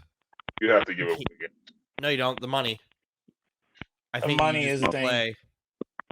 I think if you do Clay, that could work. Yeah. If you're the Bulls, do you accept that trade? Yeah, we're back. All right, back to the recording, guys. Back to the regular scheduled program. So, does a Zach LaVine to the Warriors trade work? No. No, because you're the Bulls. You're not taking that deal. I'm doing the Bulls are trying to just blow it up anyway, so why wouldn't they take it? They are trying to blow it up, so maybe, but it's not a balanced trade. Because right now, Bulls fans are saying that their franchise player is Kobe White. Because everything else is just bad. That's not good. So they're what do you do with DeRozan? Oh, this DeRozan will find a home. Yeah, this team will want him. DeRozan will find a home. DeRozan will end up in either like New York or Miami. Would I want DeRozan in New York?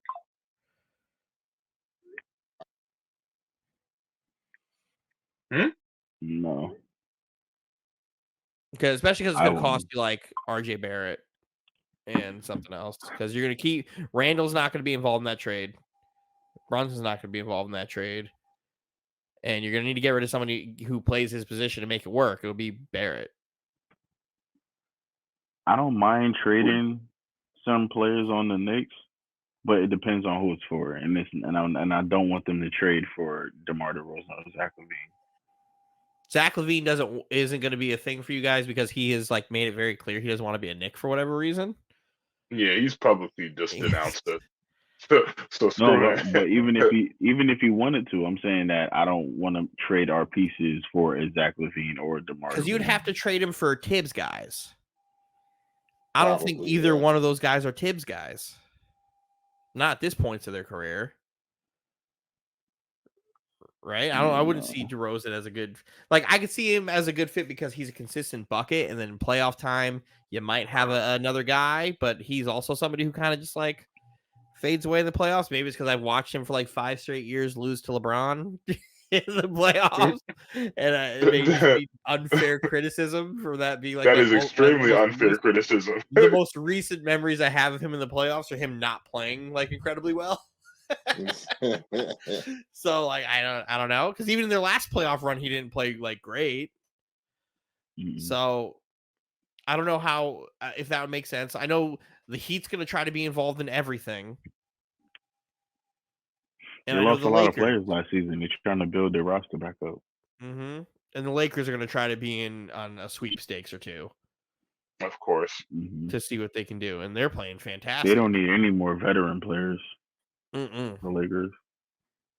They have a great unit right now. Yeah, I was a part of the they should go get either Zach or DeMar, probably DeMar. But watching the Lakers play, I mean, it fits right now.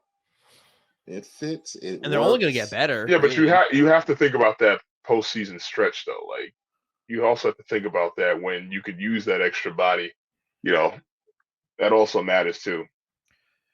It would depend on what they have to give up. This team has guys. If you're going to get rid of anybody, you got to get rid of Russell.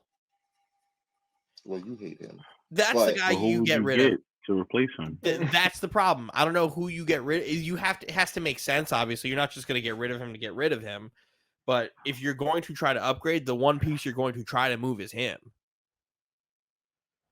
Especially because Gabe Vincent should be coming back soon. You get to really see how this team works dynamically. And then once like the January, I think 15th deadline hits, then all those guys who recently signed contracts can move. So then you can really start to frame out, all right, what's the piece to move? Who's available? Would it make sense if we were to move Russell? Would it make sense if we did this? Blah, blah, blah, blah, blah. Yeah, because it's a lot. Oh, my bad. No, you're good. Go ahead. No, because all I'm saying is it's a lot different when you're only like 25 games in looking good, when as opposed to just postseason run, bodies are tired, people are banged up and whatnot, especially certain player on the Lakers, to be honest, you're going to need that extra body, at least if you're LA, personally. If you're LA, this is the perfect time to be playing like this because you could stack it early. For over the last, 3 years, this is the part of the year where it's always been kind of miserable because you get some of these injuries early, you stack a couple losses here, and you have to work against yourself to try to climb and secure a spot. Now they're playing well now. What are they in the standings?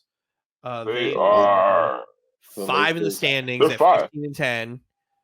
You're in a good spot. You're only 2 games out of the 1 seed. You're playing competitive basketball, playing good basketball. You got momentum from whatever this in-season tournament's going to give you. And then you keep stacking them.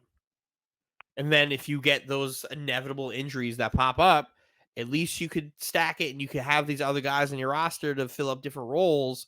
That's why that Christian Wood signing is pretty good, because if Anthony Davis were to go down, you have a couple guys who could play and fill in a decent role. Mm-hmm. Well, he rolled his ankle tonight, so we'll see if it, I hope it doesn't swell up. Anthony Davis, he rolled his ankle tonight. Hopefully it doesn't swell up and he doesn't have to miss any time. But if it does, to Dylan's point, they have troops in reserve. They could get a couple. They'll be able to get a few wins, stack them up in a 10-game time frame if he has to miss that many. Or if anybody has to miss any, to be honest. Shout out to Cam Reddish. Shout out to Cam Reddish. I wish he was still on the Knicks. Tried telling Roz Cam Reddish is good. He just needs playing time. Do y'all think Minnesota's legit? Well, I asked you, Anthony. You missed overrated, underrated last week. Oh, was that one of the things? They were one of the teams. Overrated, underrated, Minnesota Timberwolves.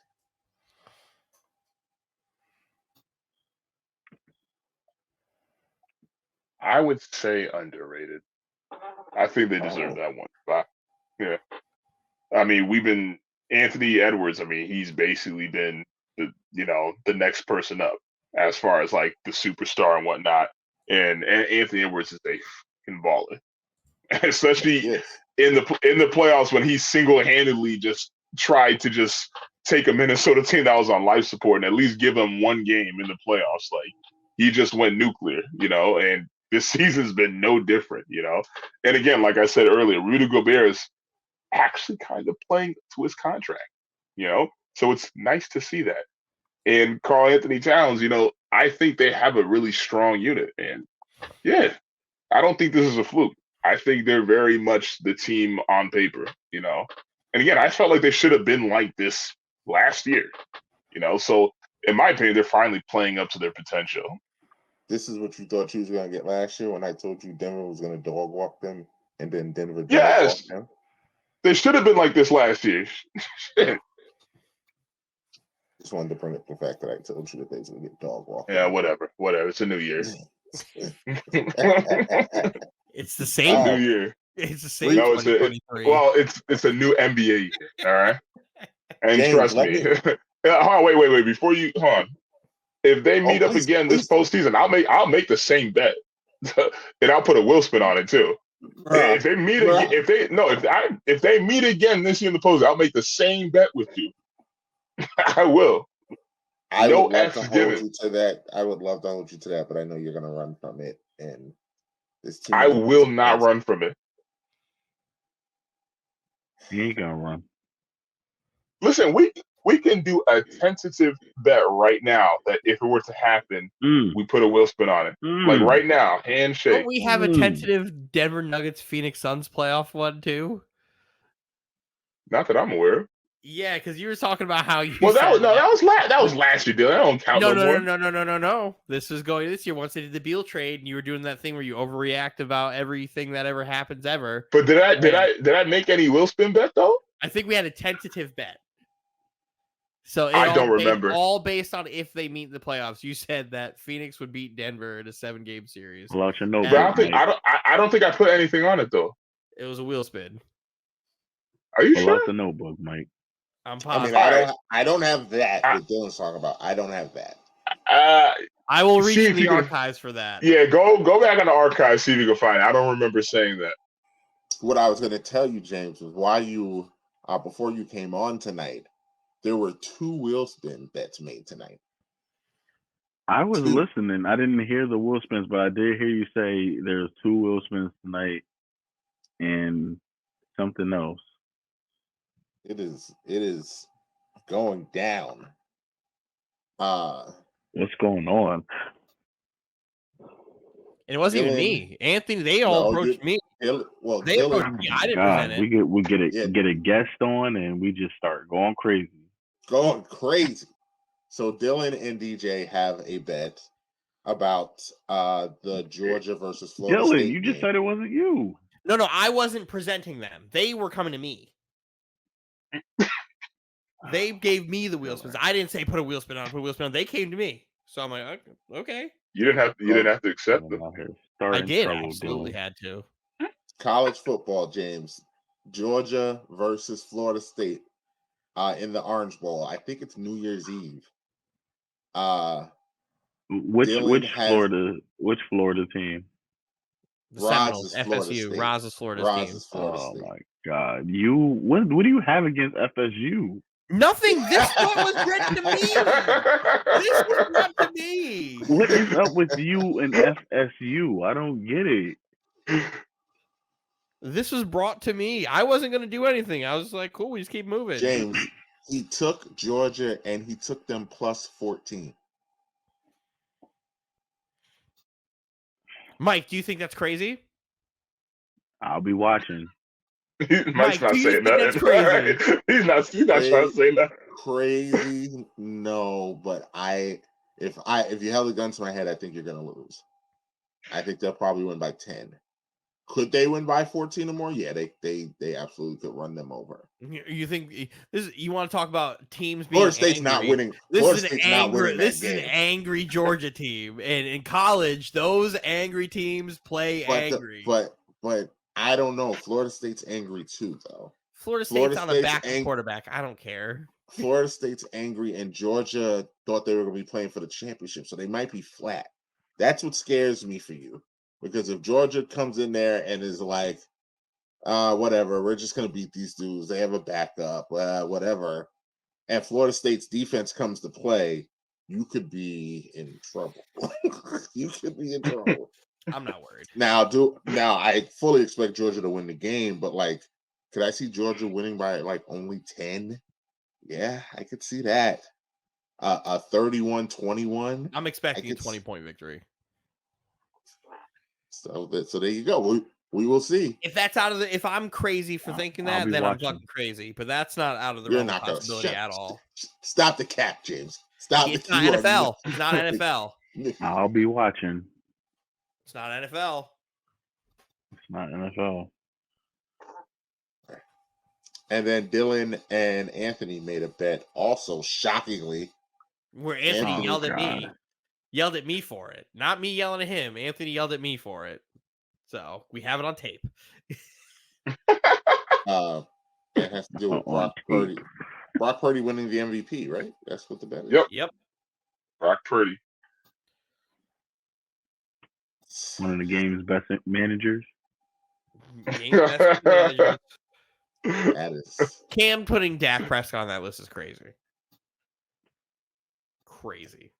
Yeah, he's wild. He's a little wild for that rude. one. That's rude. Everything else is correct. That's rude. Yeah, that one I disagreed with. I understood what Cam was trying to say, because I think he has a very valid point. But I would say not Dak, not this year. Dak's out here this year. Dak is outside this year. Yeah. So the other two I can get with that, but not Dak, not this year. And Cam's whole point in total, I agree with. There's a lot of game managers in the NFL. There's only a few guys that win games. So I get it. He just should have kept Dak's name out of his mouth.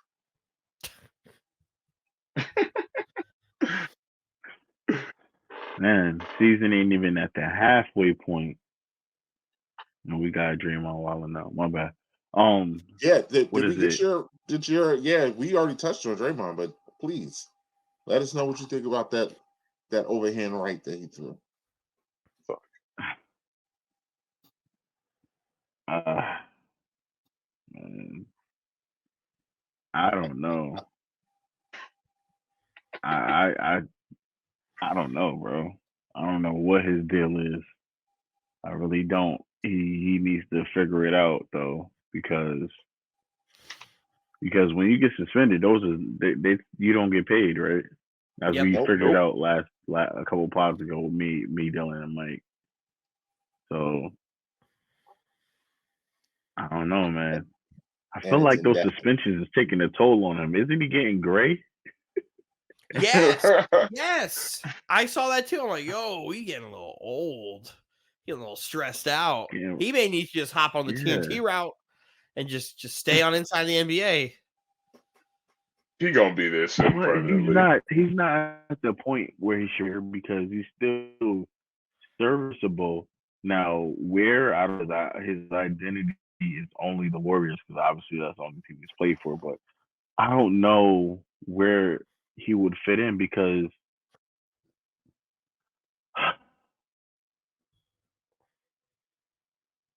I feel like any team he goes to, he'll be the OG that the young dudes won't respect enough to listen to. Yes. I think he'll make them respect. Charlotte would be the worst place for him to go, because he'd be punching all of them. Hell yeah. All of them. Him and what about Houston? Getting into it all the time.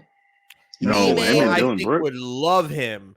Yeah, I think Draymond to Houston wouldn't be bad. Yes, it would. You think so? Yeah, because of Dylan Brooks. Him and Dylan Brooks are the same person. Exactly. So you put those two in a vacuum. It's a lot of bad times. They won't. It may. I mean, you don't think there's a world where they humor each other? They might. I think either Dylan not Brooks' get along, or they will is too get immature to understand it.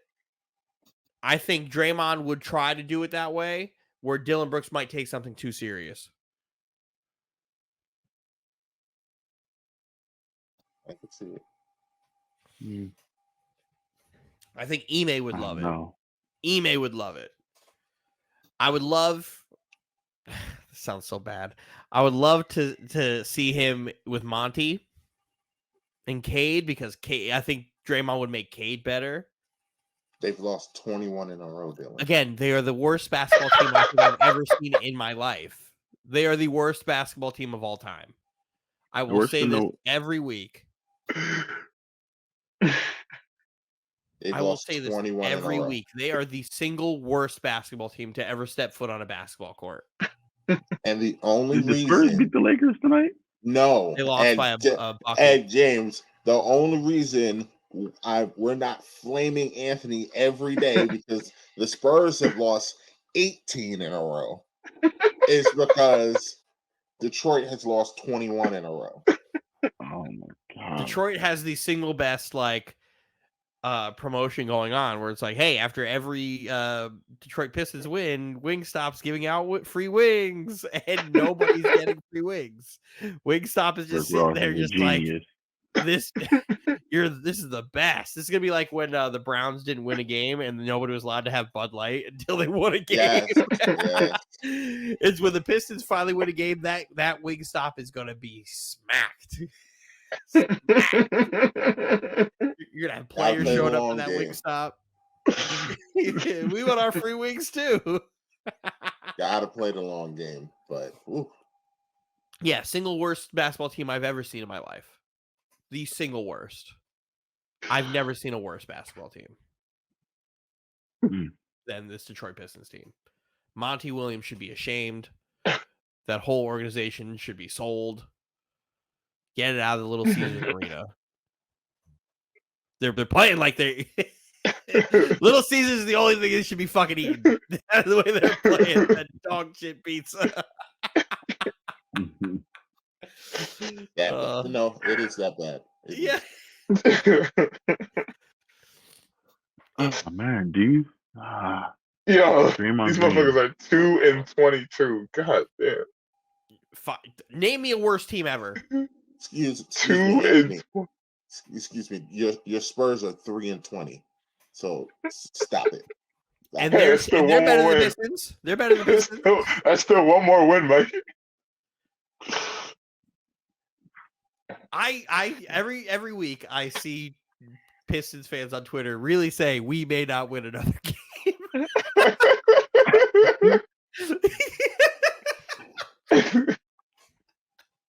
Well, let's look at this team to go 2-80.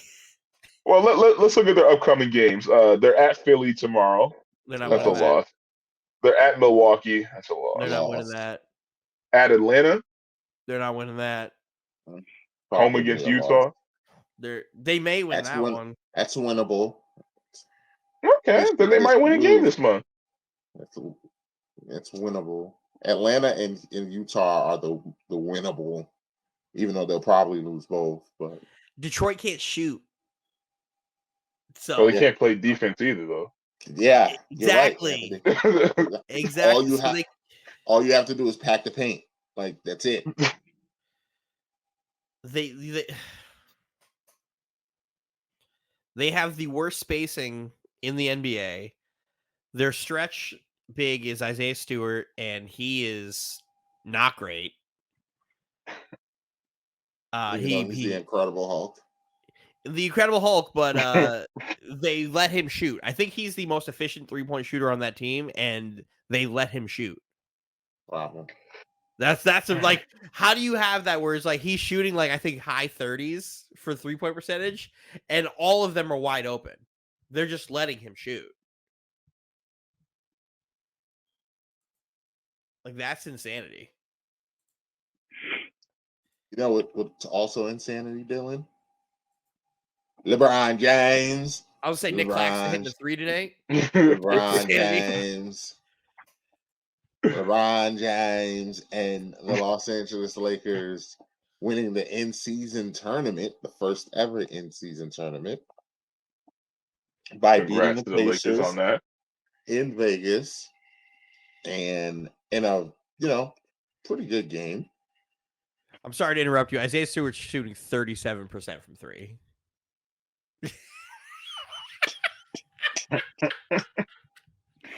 37% from three. That's Wide open. Wide open. And they're just like, take it. Take it. That's and he leads the team. Yep. You might as well throw the Why you're not winning, Monty? Too. It's why you're not The winning, Wizards Monty. suck too. So I'm not gonna do the I don't do the opposite ends of the spectrum with the LeBron fans that act like this is another ring and it blah blah blah.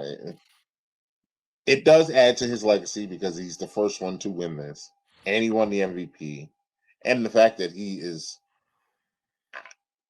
still 40, at worst a top 10 player in this league at age 38. He'll be 39 in a couple of weeks. Oh yeah, 39. My bad, sir. Yeah, 39. It's just unbelievable. And like DJ stated earlier, I think we just expect everyone to be like this, and this is unprecedented. And shout out to the Lakers. I was hoping Roz would be on tonight because I really was interested to see what he thought about them raising a banner for this.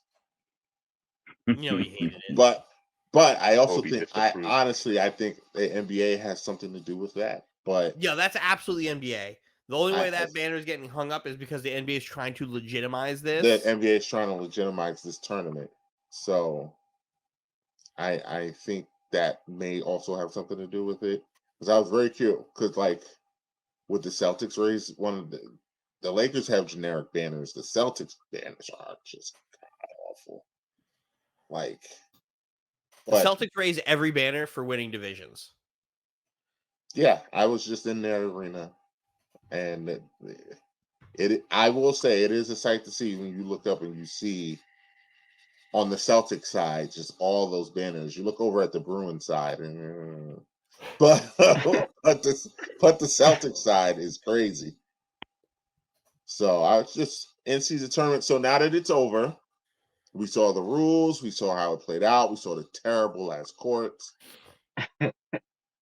Like, love, hate the in-season tournament and their new catchy nickname, IST, which I hadn't heard of until literally the night of the championship. But first, that's what it looks like to me. Like, love, hate. Go ahead, James. Like, love, hate.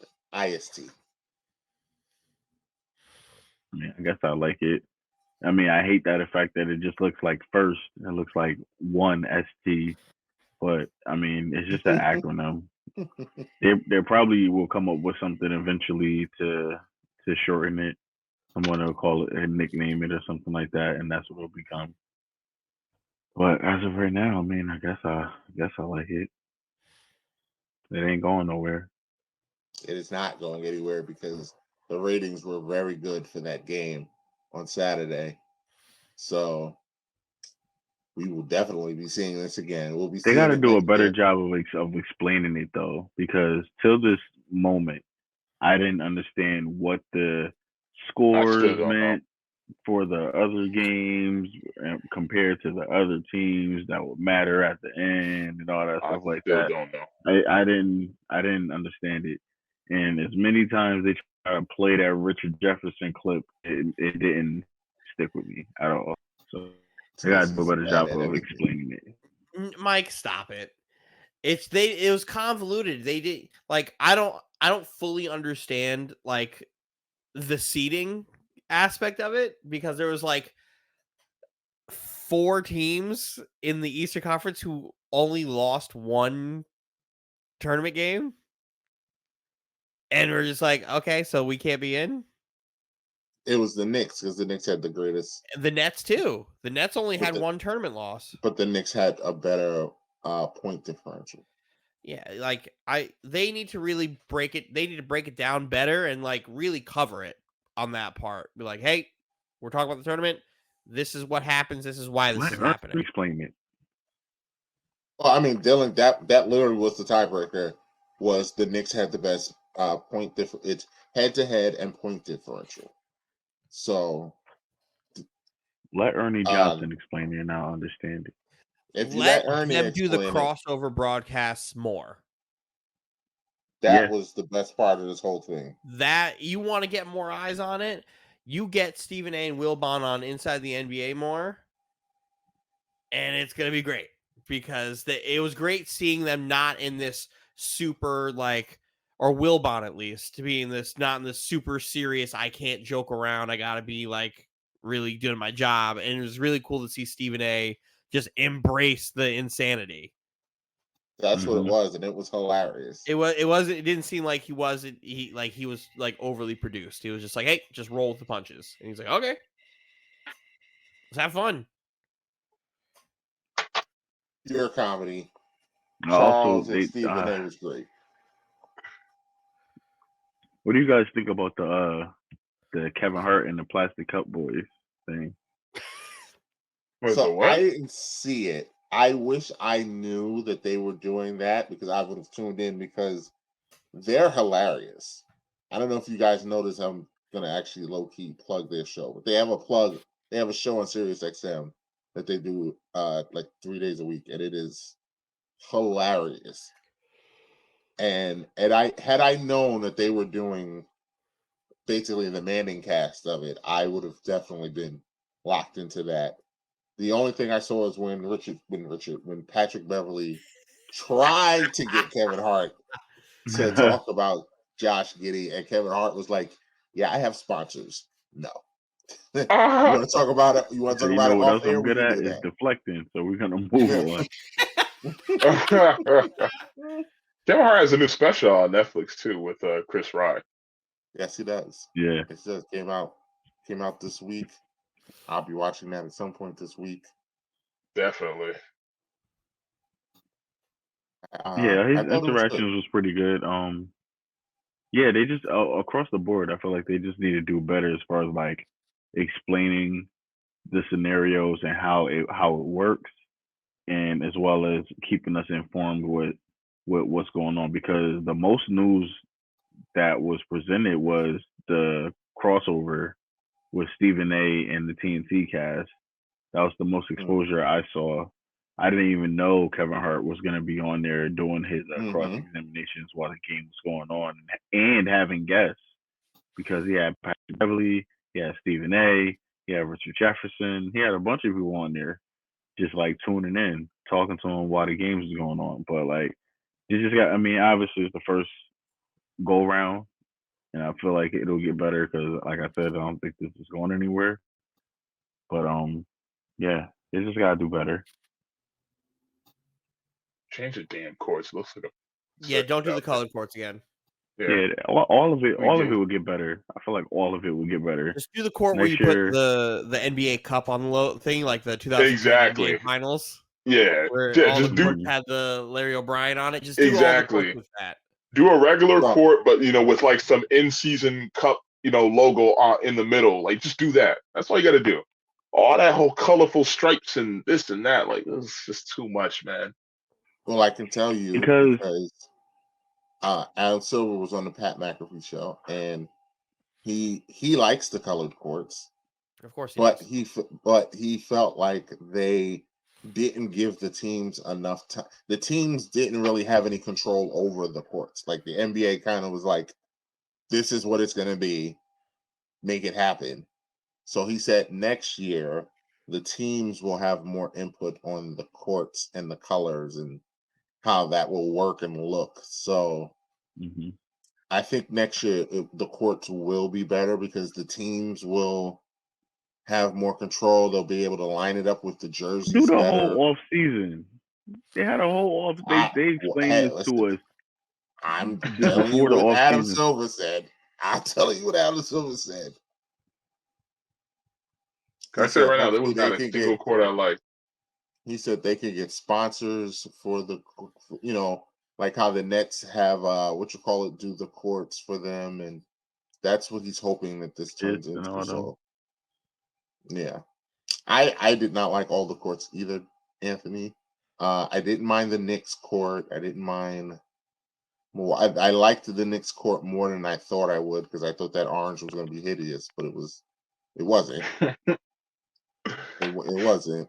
I hated every single red court. Oh Every single yeah. one. Ooh, Every especially the single red Raptors. court. I hated all of them. I liked the Grizzlies court. Every red and blue court was bad. The blue courts were not good either. The Suns court, the So, purple court was bad.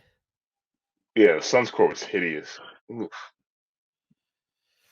But they I thought I also liked the Suns didn't court, like it but I wasn't didn't. consistent either. Like it was weird because it felt like there were in-season tournament games going on while the same night while regular games were going on. Yeah, that's And another Have issue I tournament have. night.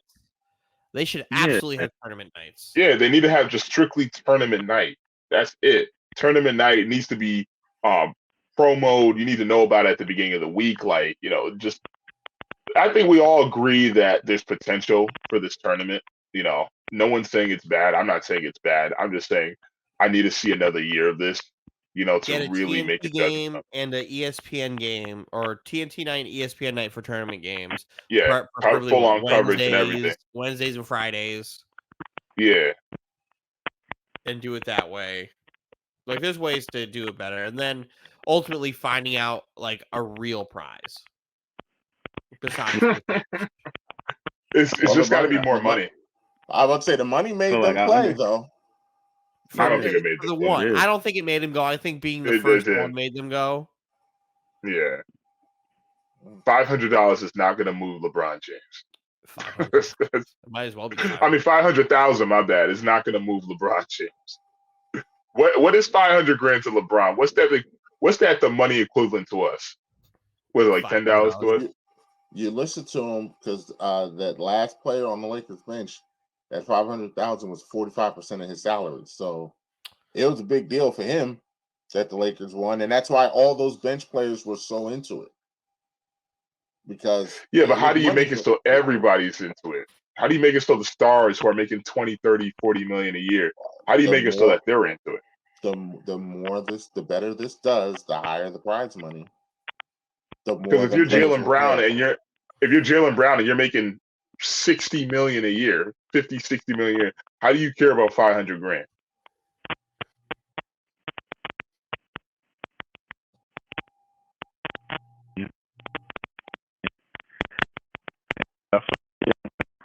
Still good credit, but new stuff to it. Hold on. A little bit better.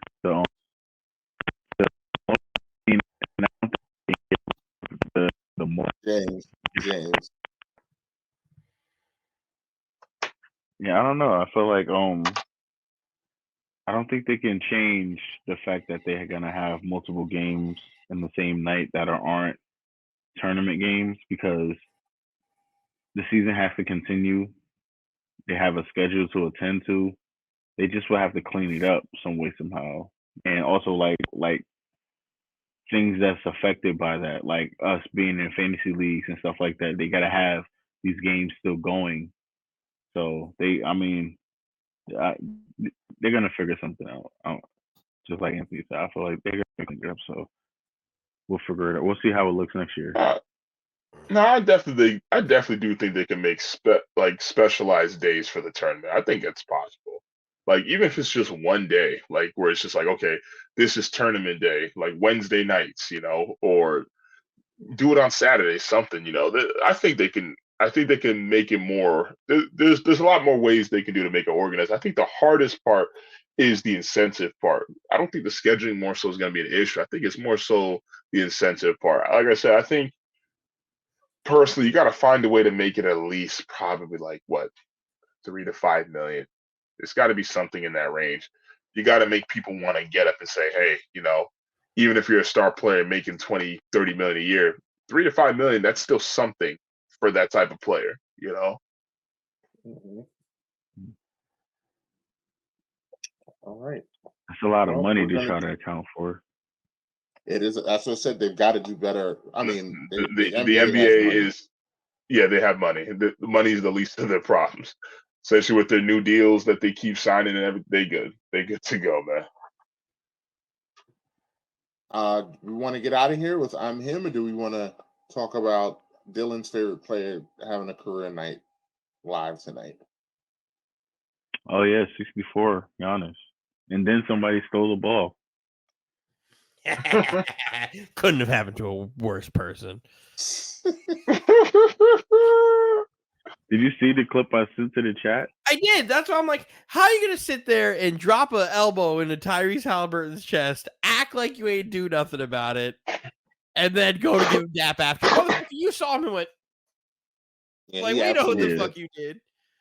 did that You on didn't see him purpose. do that? He did that on purpose. No, yeah, he absolutely did that on purpose. And then you're gonna act like you didn't do nothing to a fake nice guy. He's a piece of shit, like I've been trying to tell you guys. And then he dropped 64 on them. I'm glad they took the ball. I don't know if they got it. So while we were on air, I was looking and doing some research. So Rick Carlisle said that somebody on their team, it was their first game. Mm-hmm. So that's why the Pacers took the ball, because they don't care about Giannis scoring 64. Yeah, fuck 'em. And then Giannis wanted the ball, and there was a scuffle. And apparently the Pacers GM got elbowed in the ribs during the scuffle. So Elbow in the ribs. That's Yes. pretty. Yeah, Pretty Rick Carlisle difficult did It was say probably he had.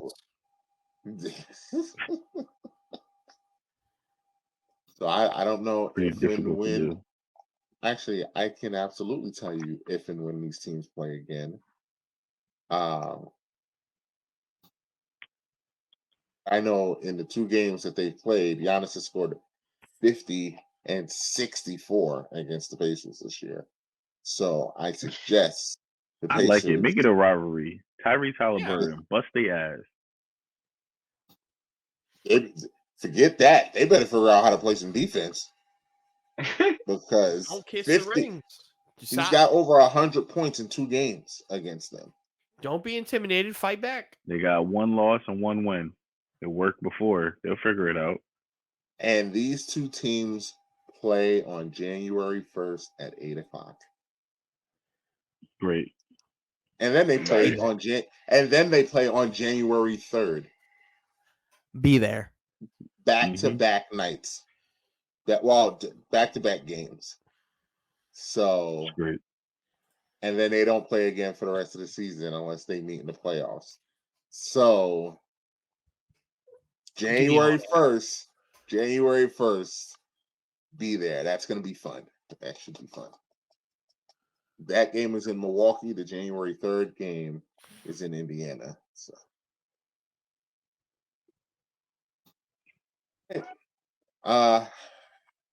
I'm him. Who is him? Dylan, you want to give it to Giannis for dropping 64?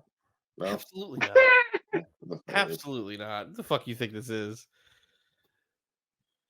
Let's go. Okay, so I'm him. Last week I gave I'm him to Juan Soto. This week Juan Soto got traded to Yankees. Yeah, Juan Soto got traded to the New York Yankees. This week I'm gonna give I'm him to Shohei Ohtani for completely robbing the Dodgers organization of anything and everything. A $70 million a year contract that turns into a $2 million a year contract for 10 years. And then after the 10 years, you get $68 million a year for 10 years, while also being able to opt out of your contract if 2 executives leave the Dodgers. That sounds like the single stupidest contract I've ever seen in my life. Go ahead, Shohei. He owns them now. He might as well be an owner. Get your Magic. bag. Give him the key. Give him the key. Like that. That's the single most ridiculous contract. It was already ridiculous when I was like, I thought he was going to get 10 years, $650. I think it's hilarious that he got $50 more than what I said. Anthony said he was going to get like $900 million or whatever last summer. I'd say $900 million. All right. You said something along those lines of like $900 million. I did not say no $900 million. All right. Yeah, you absolutely did. No, I didn't. I definitely didn't say no $900 million. Actually, you know what? Now I think about it, I think I was very close to the number he actually got. If I were to go back, I was. No, I think I was actually full of shit. Nah, if you go back, I think I was actually very close to the number. Because I remember I said some outrageous number. You're like, nah, he ain't gonna get that. Yeah, because I told you he was gonna get like 650. If you always have to look at the last big contract that was given out as like your frame of reference. Still, 700 is crazy. Yeah, 700 million. That is staggering. wild. And then when you see how that contract's broken down, I mean, the Dodgers are just idiots. Oh no, I'm correct. Oh shit! You said why are they projecting a $600 million deal for Ohtani? I said because he's awesome. You said Judge couldn't touch that. I said the only reason Ohtani's going to get that contract is because Judge got the contract he got. Cap. Dylan, Judge is an offensive cheat code. Ohtani is a literal cheat code. I said Ohtani will sniff 600. He said cheat code.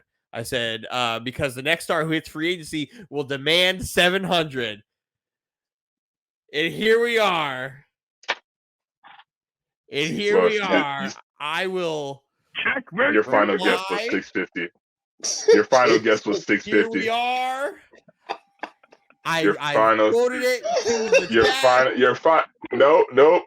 final guess was 650, Dylan. You are welcome. Your final guess was 650 million.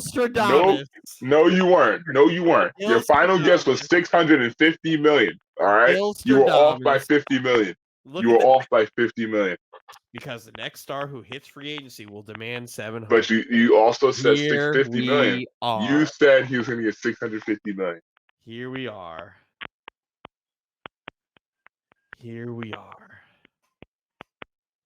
Look at that. Ohtani, I'm him. Great job. You got it.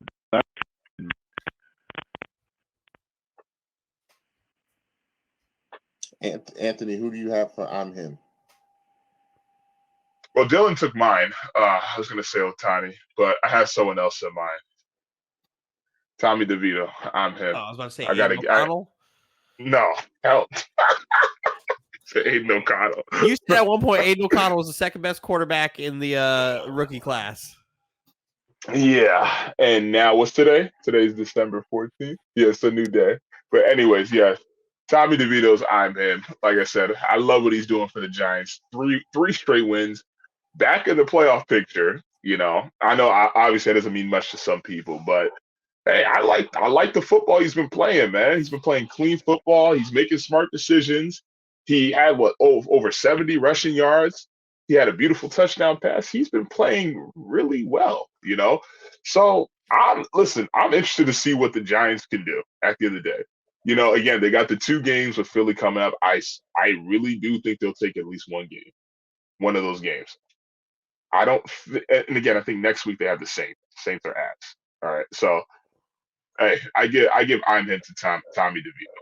He's got Giants. I've never seen Giants fans this happy in a long time, and I'm around quite a bit of them. Last year. No, they weren't.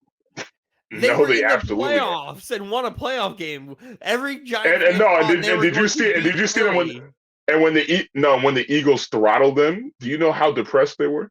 Do you remember them going into that game? They all thought they were going to beat Philly. No, not all of them. There were some people that were like, "Yeah, I knew stuff." And everyone I knew was like, "We don't stand a chance." Thought they were going to go into Philly and whoop that ass. And everyone had to come in here and remind everybody that this Giants team didn't play nobody. Yeah, they also didn't play nobody last year. Yeah, they were just as bad as Philly. But Tommy DeVito's definitely on him. I think the Giants are going to make a push. Okay. All right, James.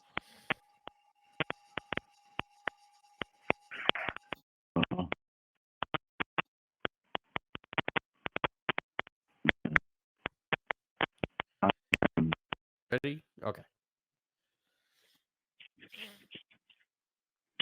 I guess I'm him. I'll give it to one of our own. I don't have really anybody else in mind. I'll give it to one of our own. Give it to my guy, Roz. Happy 1-year anniversary. Oh, yeah. I'll give it to him. That's my guy right there. I'll let Roz know. For sure. 10 toes down. I'm him for me for this week. Goes to no one else but my quarterback, Will Levis, who led an historic comeback on Monday Night Football. Down 14 with less than 3 minutes to go. Victory formation for the Titans. What a win. What a win for the Rook. And yes, we now have our quarterback. Is it bad that when you said my quarterback, I didn't know who you were going to pick?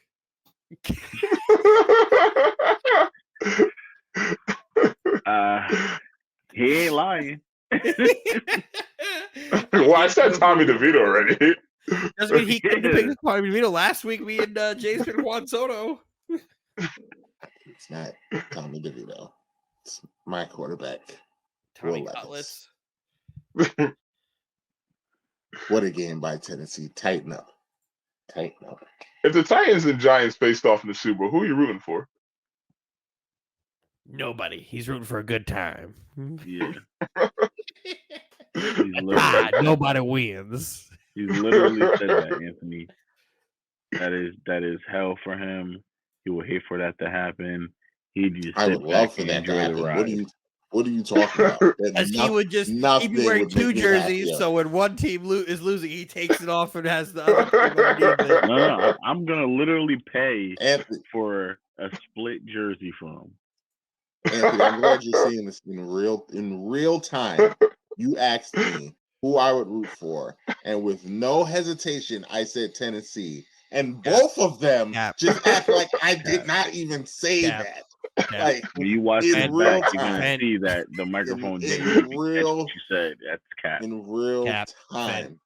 Because we both know you're full of shit. In real time. All I can do is answer the question in real time. Because that's the answer you give Anthony. But you've said on this pod before that that'll be hell for you because you just enjoy the ride. I would not be mad at all. I would not be mad. I would be very happy. So you're telling me you wouldn't go to that Super Bowl with a Giants jersey and tucked underneath? Okay. No. Would you go there with a Tennessee jersey? Yes, I would. Cap. Would you have the Giants jersey underneath it? No. Lies. No. Cap. No. Mike will have one left hand glove that says Tennessee, one right hand glove that says Giants. In real time, Anthony. In real time. So you would be disappointed if Tennessee doesn't win? Yes, I would be. Okay. Same as he would if Giants. He would also be disappointed if he didn't see the Giants. He'd be torn. He'd be torn. You only asked him one half, Anthony. You got to ask him the other half too. You have to.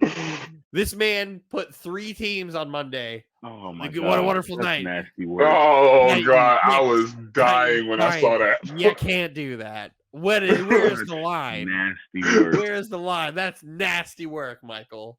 I was waiting. I thought it was gonna be. I thought it was gonna be Giants, Tennessee, Knicks, Lakers. I thought it was gonna do that. I thought it was gonna go all out. Just fuck it. Just do it. But, oh man, that's disgusting. Nasty work. Oh, man, that was hilarious. Nonsense. Tighten up. Go Big Blue.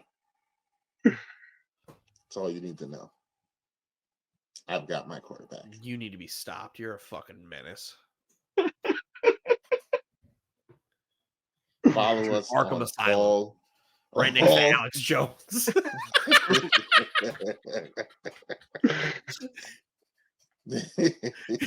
You guys should have asked. You should have asked. What's his name? What was the name that was on the pod just now? I'm sorry. Oh, DJ? DJ. You guys should have asked him about that. It didn't get brought up conveniently enough. But since DJ's a Giants fan, he would have let it rock. You gotta get a non-Giants fan. Giants fans will let people root for the Giants. It's you two that just don't understand how things work. and No, good I brains. understand. You have It's to be wrong. held accountable, Mike, because that's not a real thing. It is absolutely a thing. It's a wrong thing. It's absolutely a thing. To be fair, my friend is a Panthers and a Jaguars fan, so I Oh. do know a few. I do know a few people who do have two teams. Like, I mean, that's a random You should combination, be but taken in the back and put down. that's a random team. Panthers, Jaguars. To be fair, the Jaguars are 8-5. They're in the playoff contention, yo. You know, I recently found out Panthers aren't even real. What? Like a panther is not a real thing. All right, we're mean, not it's gonna not go real down thing. this rabbit hole. Panthers aren't real. Like they're so all cats come from like the Panthera or whatever the fuck it is, but an actual panther isn't a thing. You gotta stay off of those Facebook videos and YouTubes. No, you want to know who I learned that from? My fucking brother, actually. And then I googled it. I was like, no fucking way. That wasn't the source that I think James was looking for. I don't think that was. Looked it up too. And I was like, no fucking way. Who'd you Learn get this from? something new every day. No. I had to look it up because I didn't believe him either. I said Panthers are real, and then it turns out they're not. So Learn something new every day. Explain why they aren't they're real. like a See, now I'm liger. here. Now we're here. We could. Yeah, no. We could do that off the. Hit the like, share, subscribe button. Hit the notification button. Follow us on everywhere that you get podcasts: Google Podcasts, Apple Podcasts, Spotify, Amazon Music, iHeartRadio, Twitch, YouTube for our video. Drop the science, Dylan. So, the There we Panther, go. as if we go through, like, as we know, the Carolina Panthers, that big Black Panther. Just like a superhero, Black Panthers are essentially fictional. Rather than referring to a specific species of big cat, Black Panther is really a colloquial term used to refer to dark jaguars, Panthera onca, and leopards, Panthera pardus. Saying a panther and a jaguar. Jaguars are the same thing. are Black Panthers. Wow. Ha! So again, thank you everyone. You guys have a great night.